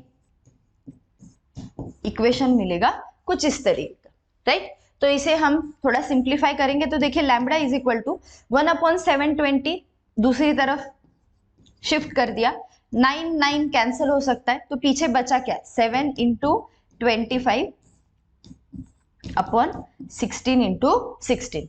अब ये थोड़ा सॉल्व करना पड़ेगा, राइट। नियरेस्ट इंटीजर तक हमें आंसर चाहिए, तो जब आप इसे सॉल्व करोगे तो लगभग आंसर आता है 492.18 नैनोमीटर। नियरेस्ट इंटीजर तक पूछा था, मतलब 492 नैनोमीटर हमारा आंसर है, राइट। कितना, 492 नैनोमीटर, ठीक है। देख लीजिए यहाँ पे क्वेश्चन में आप देख सकते हो, again this is a numerical value question. यहाँ पे हमें जो भी हमारा नंबर आएगा, जो भी हमारा आंसर आएगा उसे इंसर्ट करना होता है, राइट। तो आंसर क्या आया हमारा, जैसे कि आप देख सकते हैं 492 नैनोमीटर। वैसे देखा जाए तो काफी ट्रेडिशनल टाइप का क्वेश्चन है।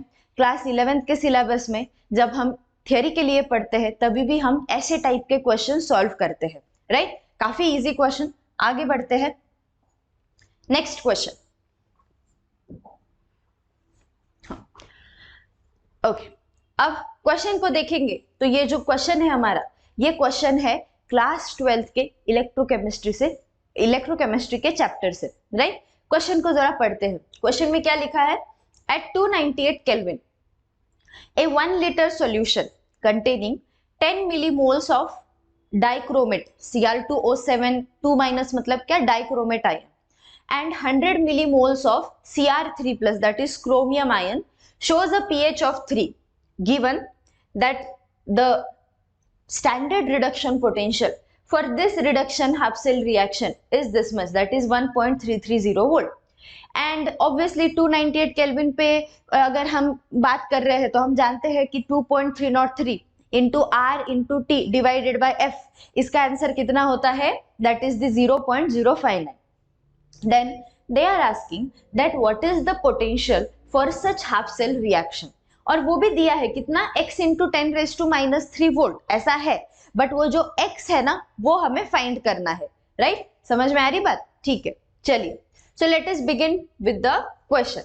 अब सबसे पहले तो हम अच्छे से जानते हैं कि ऐसे टाइप के क्वेश्चन में कि मतलब जहां पे स्टैंडर्ड सेल पोटेंशियल हमें दिया है, फिर उसके बाद हमें उस हाफ सेल का पोटेंशियल पूछा है, तो no doubt we have to use which equation. याद करने की कोशिश कीजिए, इलेक्ट्रोकेमिस्ट्री चैप्टर में नर्स्ड इक्वेशन हमने पढ़ा है थियोरी में, तो वो नर्स्ड इक्वेशन हमें यहाँ पे यूज करना है, ठीक है, ओके। लेकिन नर्स्ड इक्वेशन की तरफ बढ़ने से पहले जरा इस हाफ सेल रिएक्शन को जरा एक बार देख लेते हैं, ठीक है। अब देखिए, सबसे पहले तो जो रिएक्शन लिखी है that is Cr2O72 minus Cr2O72 minus converting to Cr3 plus, right. तो यहाँ पे क्रोमियम की ऑक्सीडेशन स्टेट है +3, Cr2O72 माइनस में इसका ऑक्सीडेशन नंबर या ऑक्सीडेशन स्टेट होगी +6। सो +6 से +3 दैट इज रिडक्शन।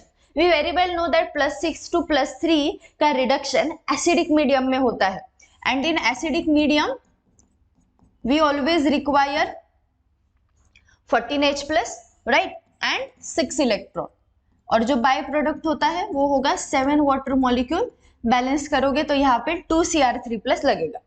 समझ में आ रही बात, ठीक है। तो मतलब N इज इक्वल टू क्या हुआ, 6 हुआ, बराबर है ना। एक क्रोमियम एटम को तुम रिड्यूस कर रहे हो, +6 से +3 में वो रिड्यूस हो रहा है, ऐसे 2 है तो कितने इलेक्ट्रॉन्स हमें लगेंगे, कितने रिक्वायर्ड है, obviously 6। So N is equal to 6 for this type of conversion, ठीक है भाई। तो अब अगर मैं नर्स्ड इक्वेशन लिखूं, लेकिन सबसे पहले जो मुझे कॉन्सेंट्रेशंस दिए हैं ना, जरा उनको देख लेते। क्या कहा है, concentration of dichromate, concentration of dichromate is equal to 10 millimoles, और ये दोनों 1 लीटर में है, बराबर है, that is 10 millimoles per litre. तो 10 मिलीमोल मतलब ही कितना, 10⁻³ मोल पर लीटर, मतलब यही तो तुम्हारा कॉन्सेंट्रेशन हुआ, मोल पर लीटर मतलब ही concentration. So 10 into 10⁻³ that is 10⁻² mole per liter. Then what about Cr3+? कितना दिया है उसका, 100 मिलीमोल पर litre. So that is 100 into 10⁻³ मोल पर लीटर, तो ये आएगा 10⁻⁻1 मोल पर लीटर, राइट, ओके। चलिए अब हम क्या करते हैं, हम नर्स्ड इक्वेशन लिखेंगे। So E cell is equal to E not cell minus 0.059 divided by n, right. तो अब मैं जानती हूँ नीचे एन होता है, तो एन की वैल्यू कितनी है, 6, मैं डायरेक्टली डाल देती हूँ। Log of concentration of products that is Cr+3⁻² divided by the reactants that is Cr2O72 minus and H+⁻⁴. अच्छा, हम H+ के बारे में भी थोड़ा सा डिस्कस करेंगे यहाँ पे, राइट। वाटर का कॉन्सेंट्रेशन हम नहीं लेते हैं, राइट। तो अब ये जो हमारे रिएक्टेंट्स और प्रोडक्ट्स है, अब इसका कॉन्सेंट्रेशन तो है भाई हमारे पास Cr+3 और डाइक्रोमेट आयन का। What about H+? देखिए यहाँ पे क्वेश्चन में एक बहुत वैल्यूएबल इंफॉर्मेशन दी गई है, pH3 है। pH3 का मतलब क्या हुआ, we know pH is equal to क्या होता है भाई, negative log of the H+ ions concentration. अगर तुम्हारा pH 3 है तो H+ का कॉन्सेंट्रेशन कितना होगा, 10⁻³ मोलर, यस और नो, है ना। Negative log of 10⁻³ will give you the answer 3। समझ में आ रही है बात। सो pH इज इक्वल टू 3 है, तो मतलब H+ का कॉन्सेंट्रेशन है 10⁻⁻3, ठीक है भाई। अब सारे वैल्यूज मिल चुके हैं, तो इनको बस इक्वेशन में डालिए और उसे सॉल्व कीजिए, राइट, ओके। चलिए let us do the solving part. E not कितना दिया है, 1.330 minus 0.059 divided bye 6 log of chromium ion का कॉन्सेंट्रेशन कितना है, 10⁻⁻1⁻² डिवाइडेड बाय डाइक्रोमेट आयन का कितना है, 10⁻⁻², और हाइड्रोजन का कितना है, 10⁻³ 10⁻³ बराबर है। तो इसको जो है हमें सॉल्व करना पड़ेगा, ठीक है। चलिए सॉल्व करते हैं। अब वैसे देखा जाए तो अगर आप यहाँ यहीं पे ध्यान दोगे तो 10⁻⁻1 रेज टू 2 मतलब इसका स्क्वायर क्या बन जाएगा 10⁻⁻2।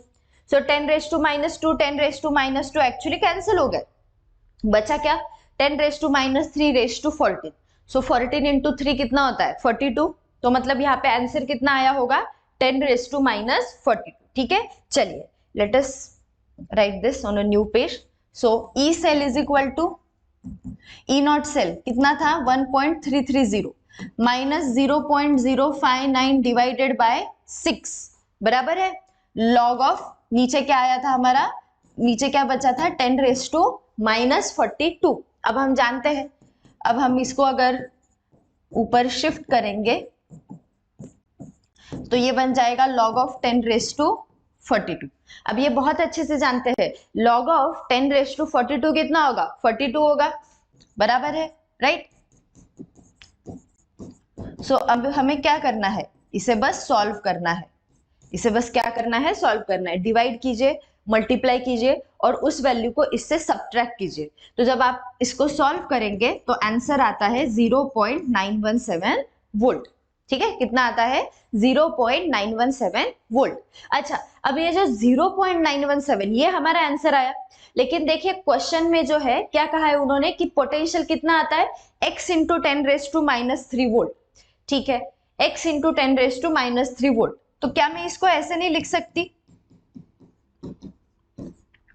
can't I write like this, है ना 917 इंटू 10⁻³ वोल्ट। तो मतलब ही हमारा x क्या हुआ 917। सो x is equal to 917।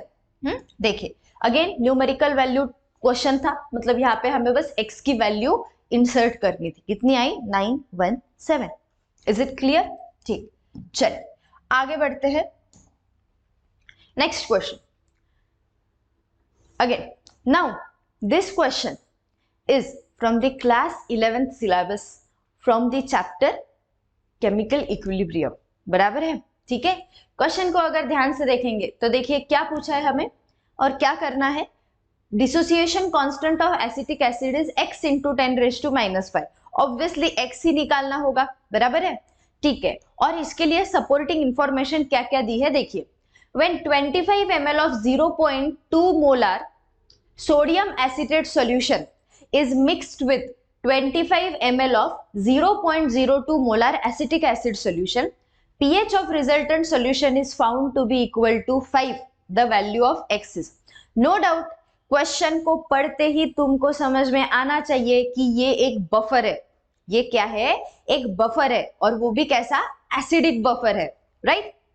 That is you have taken a weak acid and a salt of that weak acid, बराबर है। दैट इज एसिटिक एसिड की सॉल्ट ली हमने, सोडियम एसिटेट, जो स्ट्रॉन्ग है, बराबर है। ठीक है, चलिए so let us solve the question. Question solve करेंगे। ऑब्वियसली क्वेश्चन सॉल्व करने के लिए एक बहुत ही पॉपुलर इक्वेशन हम यूज करते हैं। जब भी आप बफर्स की बात करते हो हम एक इक्वेशन पढ़ते हैं जिसे हम क्या कहते हैं? हेंडरसन-हैसेलबैच इक्वेशन, राइट? तो इस क्वेश्चन में भी हमें हेंडरसन-हैसेलबैच इक्वेशन का ही इस्तेमाल करना है। क्या है वो इक्वेशन? क्या है भाई वो इक्वेशन?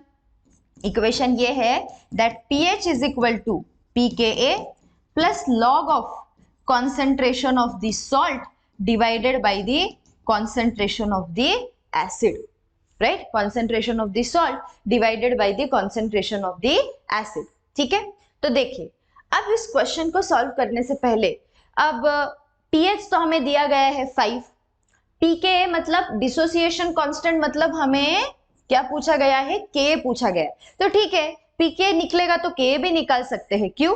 क्योंकि जो pKa होता है वो क्या होता है? नेगेटिव लॉग ऑफ Ka, बराबर है। ठीक है, तो सबसे पहले तो सॉल्ट और एसिड का कंसंट्रेशन क्या होगा? सॉल्ट और एसिड का कंसंट्रेशन क्या होगा? अब देखिए हमें क्या दिया गया है? हमें दिए गए हैं उनके वॉल्यूम और उनके कॉन्सेंट्रेशन। तो सबसे पहले तो मैं क्या कहूंगी कि जब हमने इनको मिक्स किया है तो इन दोनों के कितने मोल्स प्रेजेंट है उस मिक्सचर में? सो number of millimoles of CH3COONA, ठीक है, ये कितने होंगे? मतलब इसका कॉन्सेंट्रेशन कितना होगा? इसका कॉन्सेंट्रेशन कितना होगा, ऐसे लिखते हैं कॉन्सेंट्रेशन ऑफ, पहले फॉर्मूले से स्टार्ट करते हैं, concentration of sodium acetate is equal to number of millimoles of sodium acetate divided by total volume of solution, divided by total volume of solution। ठीक है, तो अब नंबर ऑफ मिलीमोल्स निकालना बहुत आसान है भाई। कैसे निकालोगे number of millimoles, that is the molarity into volume. Molarity कितनी है 0.2, वॉल्यूम कितना है 25, राइट। टोटल वॉल्यूम कितना होगा 50, दैट इज 25 प्लस 25, राइट। उसी हिसाब से कॉन्सेंट्रेशन ऑफ एसिटिक एसिड क्या होगा, concentration of acetic acid is equal to number of millimoles divided by the total volume. So number of millimoles 25 into 0.02 divided by 50। तो अब इन concentrations को हम इस इक्वेशन में डालेंगे। मैं जानती हूँ नीचे की जो टर्म है वो एक्चुअली कैंसिल आउट ही हो जाएगी, ठीक है। So therefore pH is equal to, pH है 5 is equal to pKa plus log of concentration of salt, that is 0.2 into 25 divided by 50 divided by 0.02 into 25 divided by 50। वैसे देखा जाए तो 50-50 कैंसिल, 25-25 भी कैंसिल हो जाएगा। हमारा इक्वेशन क्या बचेगा 5 is equal to pKa plus log of 0.2 divided by 0.02 divided by 0.02। ठीक है, चलिए इसे सॉल्व करते हैं फर्दर। इक्वेशन था हमारा 5 is equal to pKa plus log of 0.2 divided by 0.02।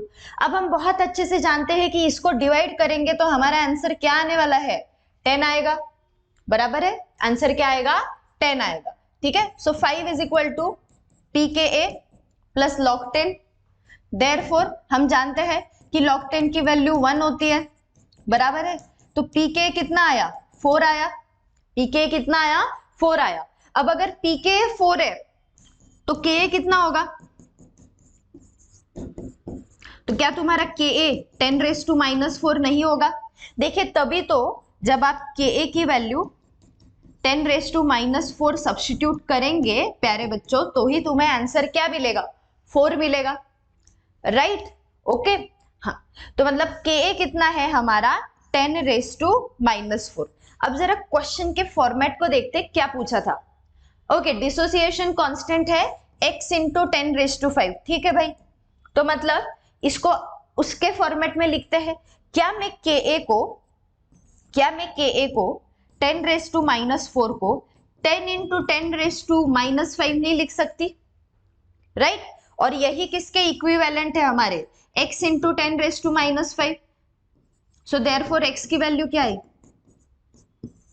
x की वैल्यू क्या आई 10 आई, राइट। यस और नो, ठीक है। चलिए, सो हमारा आंसर क्या आया 10। आगे बढ़ते हैं, let us move on to the next question. Now if you look at the question again, question is from class 11th syllabus, that is the chapter thermodynamics. Thermodynamics का ये क्वेश्चन है। क्या पूछा है, for independent processes at 300 Kelvin the number of non-spontaneous processes from the following is। इनमें से हमें non spontaneous processes कितने हैं वो नंबर यहाँ पे इंसर्ट करना है। मतलब अगर ए बी सी डी में से सिर्फ एक ही प्रोसेस नॉन स्पॉन्टेनियस है तो आप वहां पे 1 नंबर इंसर्ट करोगे, 2 होंगे तो 2, इस हिसाब से। अगेन न्यूमेरिकल वैल्यू टाइप वाला क्वेश्चन है, ठीक है। तो अब अगर आप देखोगे तो आपको टेम्परेचर दिया गया है कितना 300 केल्विन। आपको चारों प्रोसेसेस के लिए डेल्टा एच और डेल्टा एस की वैल्यूज दी गई है और आपको ढूंढना है कि इनमें से कौन से प्रोसेसेस नॉन स्पॉन्टेनियस है। अब स्पॉन्टेनिटी की क्राइटेरिया हम डेल्टा जी के वैल्यू से डिसाइड कर सकते हैं, यस और no. If delta G is less then 1, right, और इज नेगेटिव, हम क्या कहते हैं, ऐसे प्रोसेसेस स्पॉन्टेनियस होते हैं। And if that value of delta G is positive, the processes are non spontaneous. अब इसका फॉर्मूला बात आती है फिर कैसे भाई सॉल्व कैसे करेंगे, फाइंड कैसे करेंगे डेल्टा जी को। तो डेल्टा जी को फाइंड करने के लिए एक बहुत ही सिंपल फॉर्मूला है हमारे पास, that is delta G is equal to delta H minus T delta S. ठीक है भाई, तो हम क्या करेंगे, इन वैल्यूज को एक एक करके इंसर्ट करेंगे और फाइंड कर सकते हैं। ठीक है, चलिए so let us begin. So if I talk for process A, so delta G is equal to delta H कितना है, but please remember that value of delta H are in kilo joule and entropy values are in joule. तो -25 kilo joule मतलब ही -25,000 joule, minus T और delta S कितना है -80। ठीक है, तो जब आप इसे सॉल्व करोगे ये बन जाएगा कितना, -24,000, माइनस माइनस प्लस हो जाएगा, सॉल्व करोगे तो तुम्हारा आंसर -1000 आएगा। ठीक है, सो ये क्या हुई, आंसर हमारा क्या आया, नेगेटिव आया, मतलब ये प्रोसेस कैसी है, दिस इज स्पॉन्टेनियस, राइट। ठीक है, वैसे ही हम चारों प्रोसेसेस के लिए ट्राई करेंगे। बी के लिए delta G is equal to delta H है -22 किलो जूल, मतलब ही -22000 joule, minus temperature into delta S 40, so -22,000 -12,000। Obviously answer negative ही आएगा, बराबर है 34। आंसर कितना आएगा, इतना आएगा। अगेन ये भी क्या हुआ, ये भी कौन सा प्रोसेस हुआ, स्पॉन्टेनियस। ठीक है, let us have a look at the process C. Delta G is equal to delta H minus T delta S, so 25,000 minus minus plus बन जाएगा, आंसर पॉजिटिव आया, दिस इज नॉन स्पॉन्टेनियस। ठीक है भाई, अब बचता है प्रोसेस डी, इसको भी चेक कर लेते हैं। Delta G is equal to delta H कितना 22 minus T delta S, so 22,000 minus ये कितना हो जाएगा 6,000, so 22 minus 6 16,000। Again answer is positive, मतलब ये भी कौन सी प्रोसेस हुई, डी वाली प्रोसेस भी क्या है भाई, नॉन स्पॉन्टेनियस। ठीक है, तो 4 में से 2 स्पॉन्टेनियस है, 2 नॉन स्पॉन्टेनियस है, मतलब हमारा आंसर क्या होना चाहिए यहाँ पे 2, आंसर क्या होना चाहिए 2। ठीक है, चलो आगे बढ़ते हैं, let us move on to the next question. Number of moles of AgCl formed in the following reaction is. Organic का क्वेश्चन है, काफी अच्छा क्वेश्चन है, लॉजिकल क्वेश्चन है। वैसे देखा जाए तो सिर्फ हमें एरोमेटिसिटी, एरोमेटिक कंपाउंड्स के बेसिक प्रॉपर्टीज भी पता होगी तो भी हम इस क्वेश्चन को सॉल्व कर सकते हैं। अब एक कंपाउंड हमें दिया है और पूछा है कि कितने AgCl के मोल्स बन सकते हैं। सो बेसिकली आप इस कंपाउंड का रिएक्शन करवा रहे हो AgNO3 के साथ, ये एक सिंपल सा न्यूक्लियोफिलिक सब्स्टिट्यूशन रिएक्शन है, राइट। मतलब न्यूक्लियोफाइल सब्स्टिट्यूट करने वाली है क्लोरीन को। तो अब जरा इस स्ट्रक्चर को ध्यान से देखेंगे तो पहली बात तो जो क्लोरीन डायरेक्टली रिंग से अटैच्ड है उसको हम कभी भी न्यूक्लियोफिलिक सब्स्टिट्यूशन मैकेनिज्म से सब्स्टिट्यूट नहीं कर सकते, राइट। हम जानते हैं क्योंकि रेजोनेंस की वजह से यहाँ पे पार्शियल डबल बॉन्ड कैरेक्टर आता है, बॉन्ड शॉर्ट होता है as compared to the single carbon chlorine bond, right. So it is difficult to remove, तो मतलब ये तो कभी भी AgCl नहीं बनाएगा। इवन दिस, ये कौन सा है भाई, ये विनाइलिक हैलाइड हुआ, बराबर है, vinylic chlorine again attached to sp2 hybridized carbon, you cannot substitute it by a nucleophile, बराबर है। तो मतलब इसको भी हम किसी न्यूक्लियोफाइल से सब्स्टिट्यूट नहीं कर सकते। बचे ये 2 क्लोरीन, अब ये क्लोरीन और ये क्लोरीन ये एक्चुअली अलिफेटिक चेन में है। अगर आप ध्यान से देखोगे तो ये पूरा अलिफेटिक पार्ट है कंपाउंड का, मतलब इनको सब्स्टिट्यूट किया जा सकता है, मतलब इनके जगह पे NO3 न्यूक्लियोफाइल सब्स्टिट्यूट होके हमें 2 मोल्स ऑफ AgCl मिलेंगे। मतलब अगर स्टार्टिंग कंपाउंड 1 मोल लिया होगा तो 1 मोल के हिसाब से कितने मोल्स ऑफ AgCl बनेंगे? 2 moles of AgCl। So answer क्या होना चाहिए यहाँ पे? 2। काफी अच्छा क्वेश्चन, काफी अच्छा क्वेश्चन जो आपके ऑर्गेनिक के बेसिक्स को टेस्ट करेगा।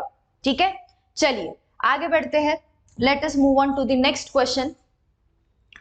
The d electronic configuration of COCl4 2- in tetrahedral crystal field is E raised to m T2 raised to n.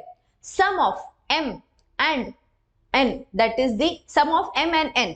ठीक है, sum of m and n, ये n होना चाहिए। sum of m and n is मतलब m और n का सम कितना है ये हमें बताना है। ठीक है, चलिए अब क्वेश्चन को सॉल्व करेंगे। क्वेश्चन देख के आप जान चुके होंगे कि ये कोऑर्डिनेशन केमिस्ट्री का क्वेश्चन है, राइट। अब बात कर रहे हैं वो किसकी? COCl4 2- की, राइट। COCl4 2-। COCl4 2- में जो हमारा कोबाल्ट है उस पे क्या चार्ज है? +2। क्या आएगा? +2 आएगा। ऑब्वियसली क्लोरीन हमारी एक एनायोनिक लिगैंड है, बराबर है, उस पे -1 का चार्ज होता है, तो मेटल पे कितना आएगा? +2 का आएगा, बराबर है, राइट। आई होप सबको चार्जेस निकालना आता होगा। कैसे करते हैं हम? कोबाल्ट का ऑक्सीडेशन स्टेट X पकड़ लेते हैं, एक क्लोरीन पे -1 का चार्ज, ऐसे 4 है, टोटल कॉम्प्लेक्स पे कितना है? -2 का चार्ज है। तो जब आप इसे सॉल्व करोगे आपका आंसर कितना आया? +2। मतलब कोबाल्ट का ऑक्सीडेशन नंबर क्या आया? +2। +2 है तो इसका कॉन्फ़िगरेशन क्या होगा? 3d7, बिकॉज कोबाल्ट का एटॉमिक नंबर 27 है।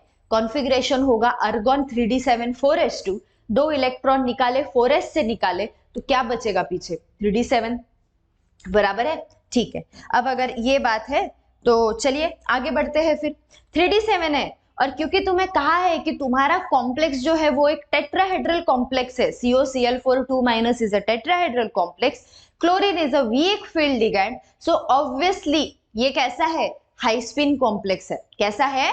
हाई स्पिन, बराबर है। अब अगर हम टेट्राहेड्रल कॉम्प्लेक्सेस की बात करते हैं तो टेट्राहेड्रल कॉम्प्लेक्सेस में d ऑर्बिटल्स का जो स्प्लिटिंग होता है वो कैसे होता है? इस तरीके से होता है, राइट। इसे कहते हैं E सेट और इसे कहते हैं T2 set, right. E set और T2 सेट। तो हाई स्पिन का मतलब ये है कि इलेक्ट्रॉन्स सिंगली फिल किए जाएंगे और फिर E में पेयरिंग स्टार्ट होगा। तो कितने इलेक्ट्रॉन्स है? 7। तो चलिए यहाँ पे 1 2 3 4 5 6 एंड 7, बराबर है, ओके। तो अब अगर मैं इसका कॉन्फ़िगरेशन E और T2 के टर्म्स में लिखना चाहूं तो कैसे लिखते हैं? E raise to the number of electrons कितने हैं? 4, और T2 में कितने हैं? 3। सो कॉन्फ़िगरेशन क्या हुआ? E4 T2 3। तो देखिए, तो मतलब इसको और इसको कंपेयर कीजिए। m की वैल्यू क्या आई? m आया 4, n की वैल्यू क्या आई? 3। हमें sum of m and n पूछा गया है, so m plus n is equal to 4 + 3 is equal to 7। तो आंसर क्या है हमारा? यहाँ पे 7 होगा हमारा correct answer, right, okay. Next question, moving on to the next question. 5 grams of NaOH was dissolved in a deionized water to prepare a 450 ml of stock solution. What volume of this solution would be required to prepare 500 ml of a 0.1 molar solution? ठीक है, तो चलिए let us begin. Solve करते हैं। Solve करने से पहले question कहां से आया है? क्वेश्चन है हमारा बेसिक स्टोइचियोमेट्री वाला क्वेश्चन, कि मतलब यहाँ पे आपको सिंपल मोलैरिटी के कंसेप्ट्स अप्लाई करने हैं जो एक्चुअली हम क्लास 11th के शुरुआत में ही पढ़ते हैं। ठीक है, चलिए लेट अस बिगिन। तो देखिए क्या किया, 5 ग्राम ऑफ NaOH को हमने डीआयोनाइज्ड वाटर में डिसॉल्व किया और उसका 450 ml का सोल्यूशन बनाया, बराबर है, ठीक है। तो मतलब देखिए जो हमारा वेट है सोल्यूट का, कौन? NaOH, कितना? 5 ग्राम। So therefore number of moles of NaOH कितने होंगे?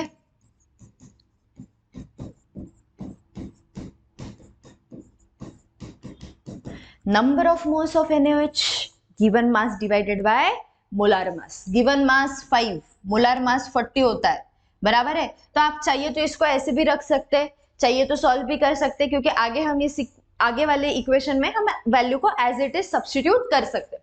तो इतने नंबर ऑफ मोल्स आए, ओके। फिर उसके बाद हम जानते हैं टोटल वॉल्यूम कितना है सॉल्यूशन का, 450। ध्यान से पढ़िए, उन्होंने टोटल स्टॉक सॉल्यूशन का वॉल्यूम दिया, मतलब उसको मिक्स NaOH को वाटर में डाल के 450 ml का सॉल्यूशन बनाया गया, ठीक है। So therefore molarity is equal to, क्या होता है भाई formula, number of moles of solute divided bye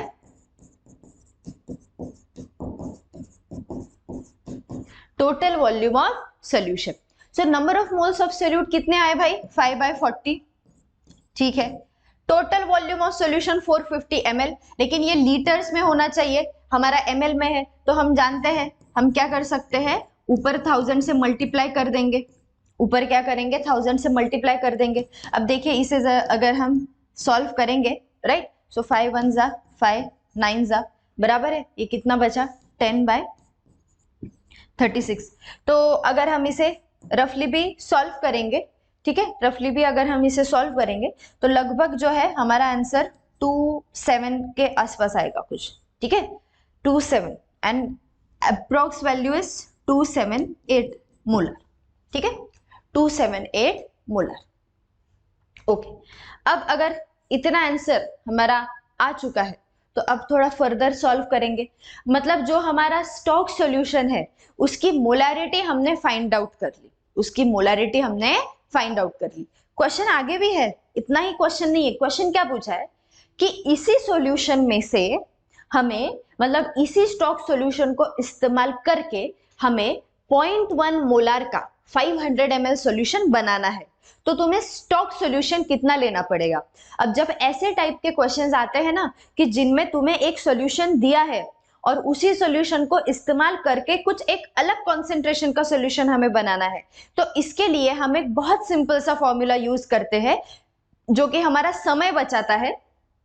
कौन सा, M1V1 is equal to M2V2, M1V1 is equal to M2V2। तो देखिए स्टॉक सॉल्यूशन जो है वो कितना लगेगा ये पूछा है कि नहीं, ठीक है। तो अगर मैं 1 को स्टॉक सॉल्यूशन कंसीडर करती हूं तो स्टॉक सॉल्यूशन की मोलैरिटी कितनी आई, 0.278।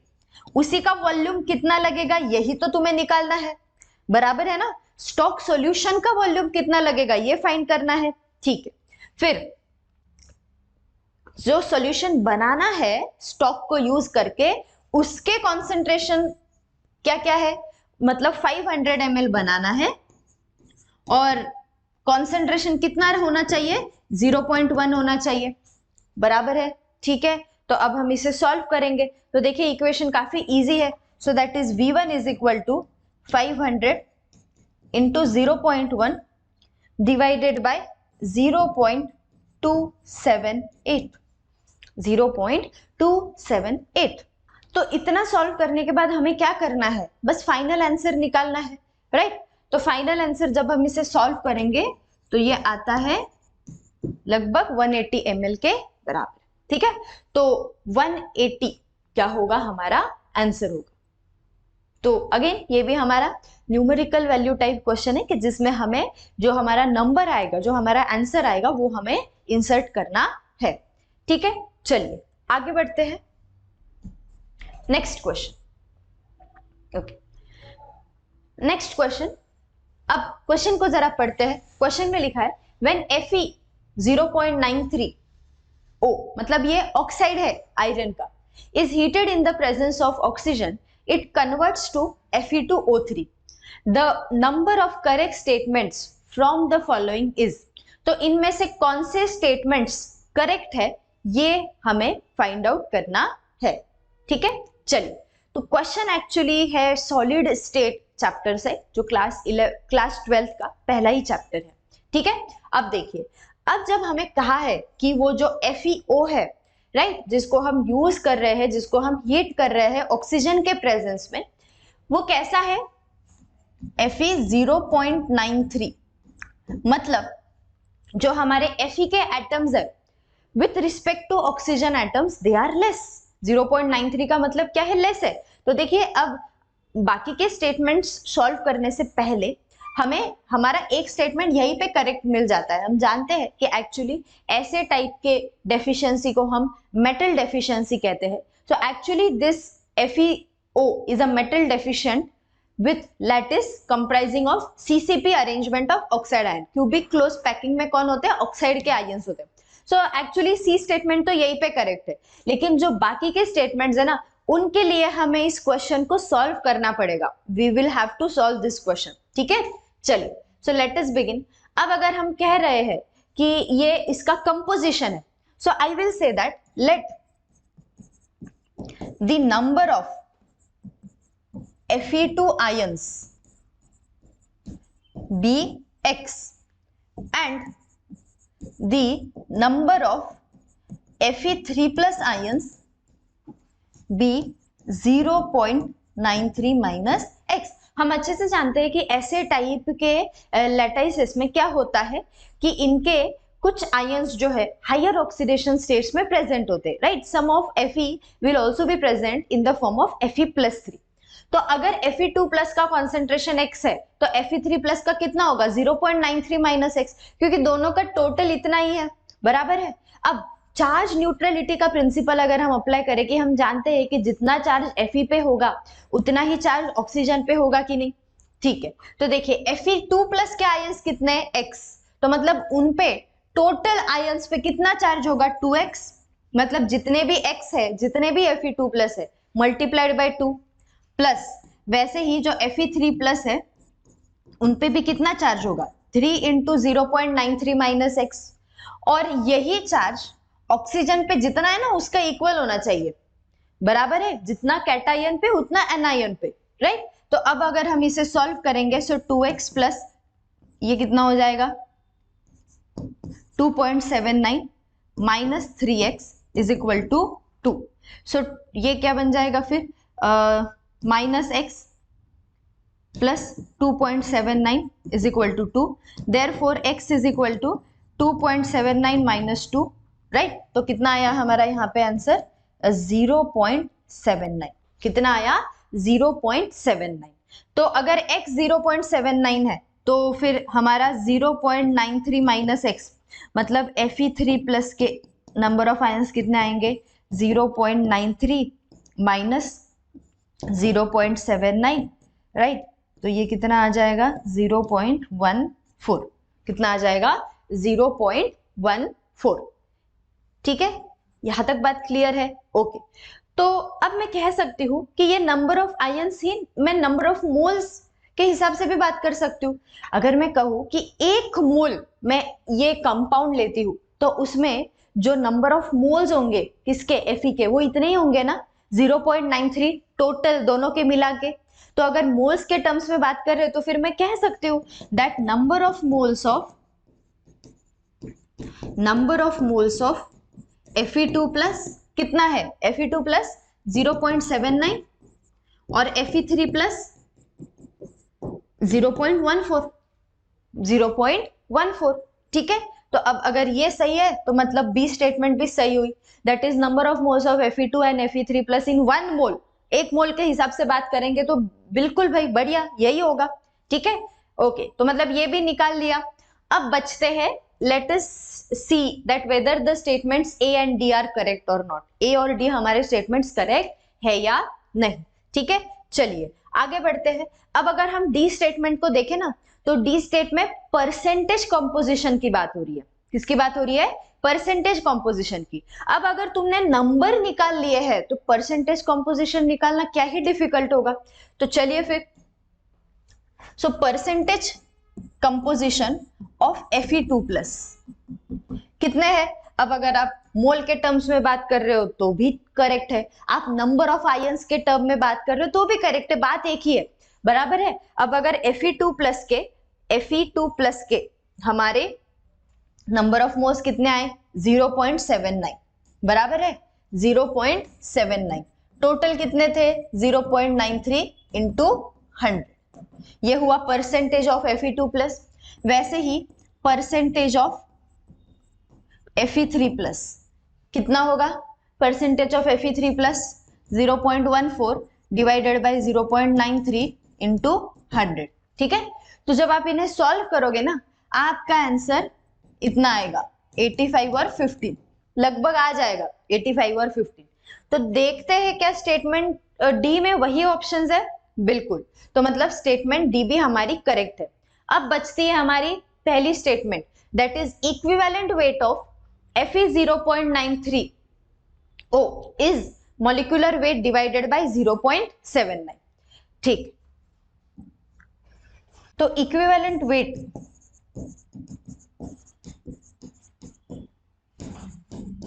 का फॉर्मूला क्या है? Molecular weight upon n factor, molecular weight upon n factor, ठीक है।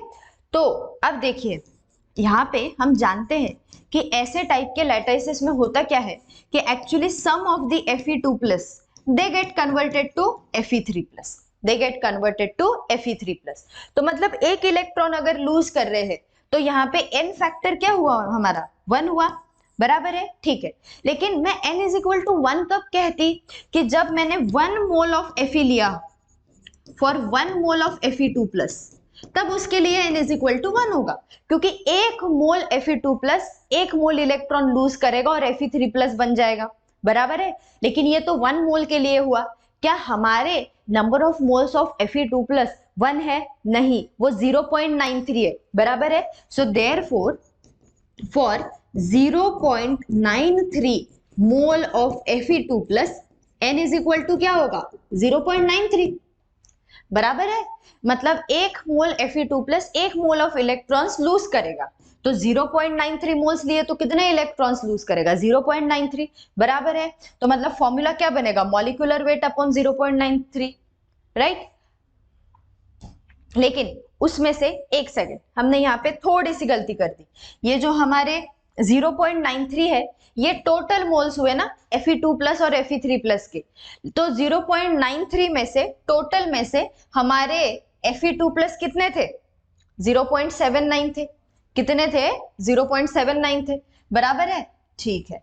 तो मतलब for 0.79 mole of Fe2+ n is equal to 0.79, बराबर, ठीक है। हम टोटल Fe का टोटल Fe के एटम्स का मोल 0.93 है ना, तो उसको कंसीडर नहीं कर सकते, क्योंकि बात सिर्फ Fe2+ की चल रही है, क्योंकि इलेक्ट्रॉन इनसे लूज होने वाला है। तो इसके कितने मोल्स है? 0.79। तो इसीलिए जो हमारा ऑप्शन ए है वो भी एक्चुअली करेक्ट है। तो आंसर क्या होगा यहाँ पे? 4। Number of correct statements 4। Moving to the next question, the number of correct statements from the following is. अब इनमें 4 स्टेटमेंट्स में से करेक्ट स्टेटमेंट हमें पहचानना है। स्टेटमेंट्स को अगर हम ध्यान से देखेंगे तो क्वेश्चन आता है कहां से? क्वेश्चन है केमिकल काइनेटिक्स से, बराबर है। क्वेश्चन है केमिकल काइनेटिक्स के चैप्टर से। अरेनियस इक्वेशन की बात चल रही है। अरेनियस इक्वेशन हम जानते हैं, K is equal to A into E raise to minus E upon RT, taking natural log on both the sides. ln K is equal to ln A minus EA upon RT, minus EA upon RT। सभी statements को देखेंगे, लेकिन एक statement यहाँ पे सीधे सीधे देख सकते हैं जो कि बहुत सिंपल है, कि ग्राफ प्लॉट करोगे तो क्या मिलेगा हमें। देखिए अब इस इक्वेशन को अगर हम स्ट्रेट लाइन इक्वेशन से कंपेयर करते हैं तो that is y is equal to mx plus C. So y is equal to mx plus C, mx plus C, ठीक है। तो मतलब y एक्सिस पे कौन होगा? ln A, right. x axis पे कौन है? 1 अपॉन टी, 1 अपॉन टी। तो क्या मिलेगा हमें? स्ट्रेट लाइन मिलेगी जिसका स्लोप किसके इक्वल होगा? बराबर है, स्लोप किसके इक्वल आएगा भाई? Minus EA upon R. देखिए minus EA upon R T, इस टर्म में से 1 अपॉन टी अगर तुम्हारा x है तो पीछे क्या बचा? माइनस EA अपॉन आर, और m ही स्लोप होता है, c हमारा इंटरसेप्ट होता है, तो मतलब स्लोप क्या आएगा? Minus EA upon R. मतलब ये स्टेटमेंट तो सही है, ये स्टेटमेंट तो सही है, ठीक है। चलिए सी स्टेटमेंट क्या कहती है? सी स्टेटमेंट कहती है at lower temperature increase in temperature causes more change in the value of K then at higher temperature. नहीं, ये गलत है, ऐसा नहीं होता। अगर अरेनियस इक्वेशन और जो थ्योरी है वो अगर आप लोगों ने केमिकल काइनेटिक्स चैप्टर में अच्छे से पढ़ी होगी तो हम जानते हैं कि we say that for a 10 degree rise in temperature the rate of the reaction almost doubles. तो लोअर और हायर की तो कोई बात ही नहीं चल रही है। सो सी स्टेटमेंट जो है हमारी वो गलत है, ठीक है, सी स्टेटमेंट जो है वो गलत है। Then talking about A and B, तो देखिए ए में क्या कहा है, larger the activation energy smaller is the value of rate constant. चलिए जरा इस इक्वेशन को देखते हैं, लुक एट दिस इक्वेशन। क्या कहा है उन्होंने, या ऊपर के इक्वेशन को भी हम कंसीडर कर सकते हैं। कहा है कि एक्टिवेशन एनर्जी जितनी ज्यादा होगी, एक्टिवेशन एनर्जी जितनी ज्यादा होगी रेट कांस्टेंट उतना कम होगा। बिल्कुल भाई, यहाँ नेगेटिव साइन देखिए, ठीक है, so this is correct. Then higher is the activation energy, higher is the value of temperature coefficient, ठीक है, एक्टिवेशन एनर्जी जितनी ज्यादा होगी ये टेम्परेचर कोएफिशिएंट भी उतना ज्यादा होगा। बिल्कुल, ये भी करेक्ट है। तो ए बी डी हमारे स्टेटमेंट्स करेक्ट है। हमारा आंसर क्या होगा, ऑप्शन 3। हमारा आंसर क्या होगा, ऑप्शन 3, ठीक। एंड हमारा आंसर होगा नंबर 3, ऑप्शन 3 नहीं, सॉरी नंबर 3, क्योंकि ये numerical value type of question. चलिए next question, in the depression of freezing point experiment, मतलब ये क्वेश्चन हमें आया है सॉल्यूशंस चैप्टर से, दैट इज क्लास 12 का चैप्टर है ये, ठीक है। कुछ स्टेटमेंट्स दिए गए हैं, हमें इसमें से अप्रोप्रिएट स्टेटमेंट्स जो करेक्ट है, ठीक है, उनको आइडेंटिफाई करना है। अप्रोप्रिएट, मोस्ट अप्रोप्रिएट आंसर मतलब एक करेक्ट स्टेटमेंट हमें आइडेंटिफाई करना है और बताना है कि इसमें से आंसर क्या होगा। सबसे पहली बात, तो पहले स्टेटमेंट में लिखा है vapour pressure of solution is less then that of pure solvent. Second में लिखा है vapour pressure of solution is more than that of pure solvent. पहले तो ए और बी में से कौन सी सही है ये फाइंड करते हैं, फिर आगे के स्टेटमेंट्स की तरफ बढ़ेंगे। हमने सॉल्यूशन चैप्टर्स में ये पढ़ा है या पढ़ते हैं कि जब प्योर सॉल्वेंट हम लेते हैं, प्योर सॉल्वेंट में अगर हम कोई नॉन वोलेटाइल सोल्यूट ऐड करेंगे तो उस सॉल्यूशन का वेपर प्रेशर कम हो जाता है, क्योंकि सरफेस पे अब वोलेटाइल सॉल्वेंट के साथ तुम्हारे नॉन वोलेटाइल सोल्यूट मॉलिक्यूल्स भी प्रेजेंट है, तो वेपर्स जो है, जो रेट ऑफ फॉर्मेशन कम हो जाएगा, वो कम होगा तो वेपर प्रेशर भी कम हो जाएगा, बराबर है। तो इसका मतलब हमारी ए स्टेटमेंट करेक्ट होनी चाहिए, that is vapour pressure of solution is less then that of pure solvent, right. A statement हमारी क्या है, करेक्ट है। तो इसका मतलब बी रॉन्ग है, इसका मतलब क्या है, बी रॉन्ग है, बराबर है, ठीक है। अब आगे बढ़ते हैं, आगे क्या लिखा है, only solute molecule solidify at the freezing point and only solvent molecule solidify at the freezing point. तो अब फ्रीजिंग पॉइंट की जब बात कर रहे हैं, depression of freezing point, colligative property की बात करते हैं, तो हम जानते हैं कि ऐसे केस में फ्रीजिंग पॉइंट पे सिर्फ सॉल्वेंट मॉलिक्यूल्स सॉलिडिफाई होते हैं, ठीक है, only the solvent molecules solidify at the freezing point. तो मतलब ए और डी स्टेटमेंट करेक्ट है, तो हमारा आंसर क्या हुआ, ऑप्शन डी। हमारा आंसर क्या हुआ, ऑप्शन डी। चलिए आगे बढ़ते हैं, काफी अच्छा क्वेश्चन था, ठीक है, logical question. Okay, moving on to the next question. Okay, again now this question comes from the organic part. मेरे हिसाब से इस सेशन का सबसे बढ़िया क्वेश्चन जो था, कोई था ऑर्गेनिक पार्ट से, तो वो ये वाला क्वेश्चन था, ठीक है। 10 से 11 क्वेश्चंस आए हैं ऑर्गेनिक के पार्ट से, टोटल 30 क्वेश्चंस में, राइट। तो उसमें से सबसे बढ़िया क्वेश्चन ये वाला क्वेश्चन है, ठीक है। अब उन्होंने क्या कहा है कि जो x है वो हमें आइडेंटिफाई करना है और ये y है, ये क्या है, lactone. Now you must be knowing what do you mean bye lactone. देखिए साइक्लिक एस्टर को लैक्टोन कहा जाता है, ठीक है, साइक्लिक फॉर्म में जब होगा तो उसे हम लैक्टोन कहते हैं, ठीक है। अब देखिए इस तरीके के क्वेश्चन को करने के वैसे तो 2 तरीके हैं। एक तरीका ये है कि तुम एक एक ऑप्शंस लेके सॉल्व करो, रिएजेंट्स का एडिशन करो और देखो कि क्या प्रोडक्ट्स बनता है। और दूसरा तरीका ये है कि तुम रिवर्स जा सकते हो, तुम रिवर्स मैकेनिज्म का इस्तेमाल कर सकते हो और जो x है वो फाइंड आउट कर सकते हो। वैसे एक एक ऑप्शंस लेके अगर हम ट्राई करेंगे तो ये बहुत ही ज्यादा टाइम कंज्यूमिंग मेथड होगी, और अगर ऑर्गेनिक हमारा थोड़ा भी अच्छा है थोड़ा भी अच्छा है। एडवांस के क्वेश्चंस अगर कभी आपने प्रैक्टिस किए होंगे तो उस हिसाब से ये क्वेश्चन वैसे तो बहुत इजी है। जैसे मैंने कहा रिवर्स मैकेनिज्म से आंसर बहुत फटाफट आ जाएगा। ठीक है, चलिए देखते हैं।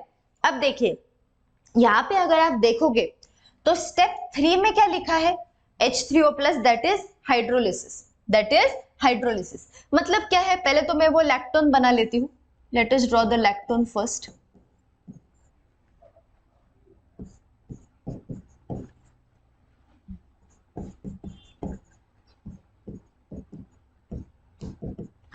ठीक है, ये हमारा लैक्टोन है। ओके, अब देखिए जरा, ये जो लैक्टोन है, ठीक है, इसका हाइड्रोलिसिस थर्ड लास्ट स्टेप में हाइड्रोलिसिस हुआ होगा तो ये लैक्टोन बना होगा, बराबर है।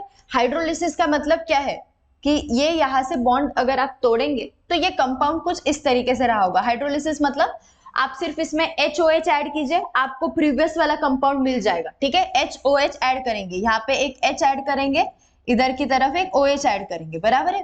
देखिए एसिड अल्कोहल के हाइड्रोलिसिस से ही तो हमें ईस्टर मिलता है, बराबर है। तो अगर फाइनल कंपाउंड में ईस्टर है, लास्ट स्टेप हाइड्रोलिसिस है, तो मतलब जो हमारा इसके पहले का जो यहाँ पे इंटरमीडिएट होगा वो जरूर एक एस्टर, वो जरूर क्या होगा, एसिड भी होगा उसमें, अल्कोहल भी होगा।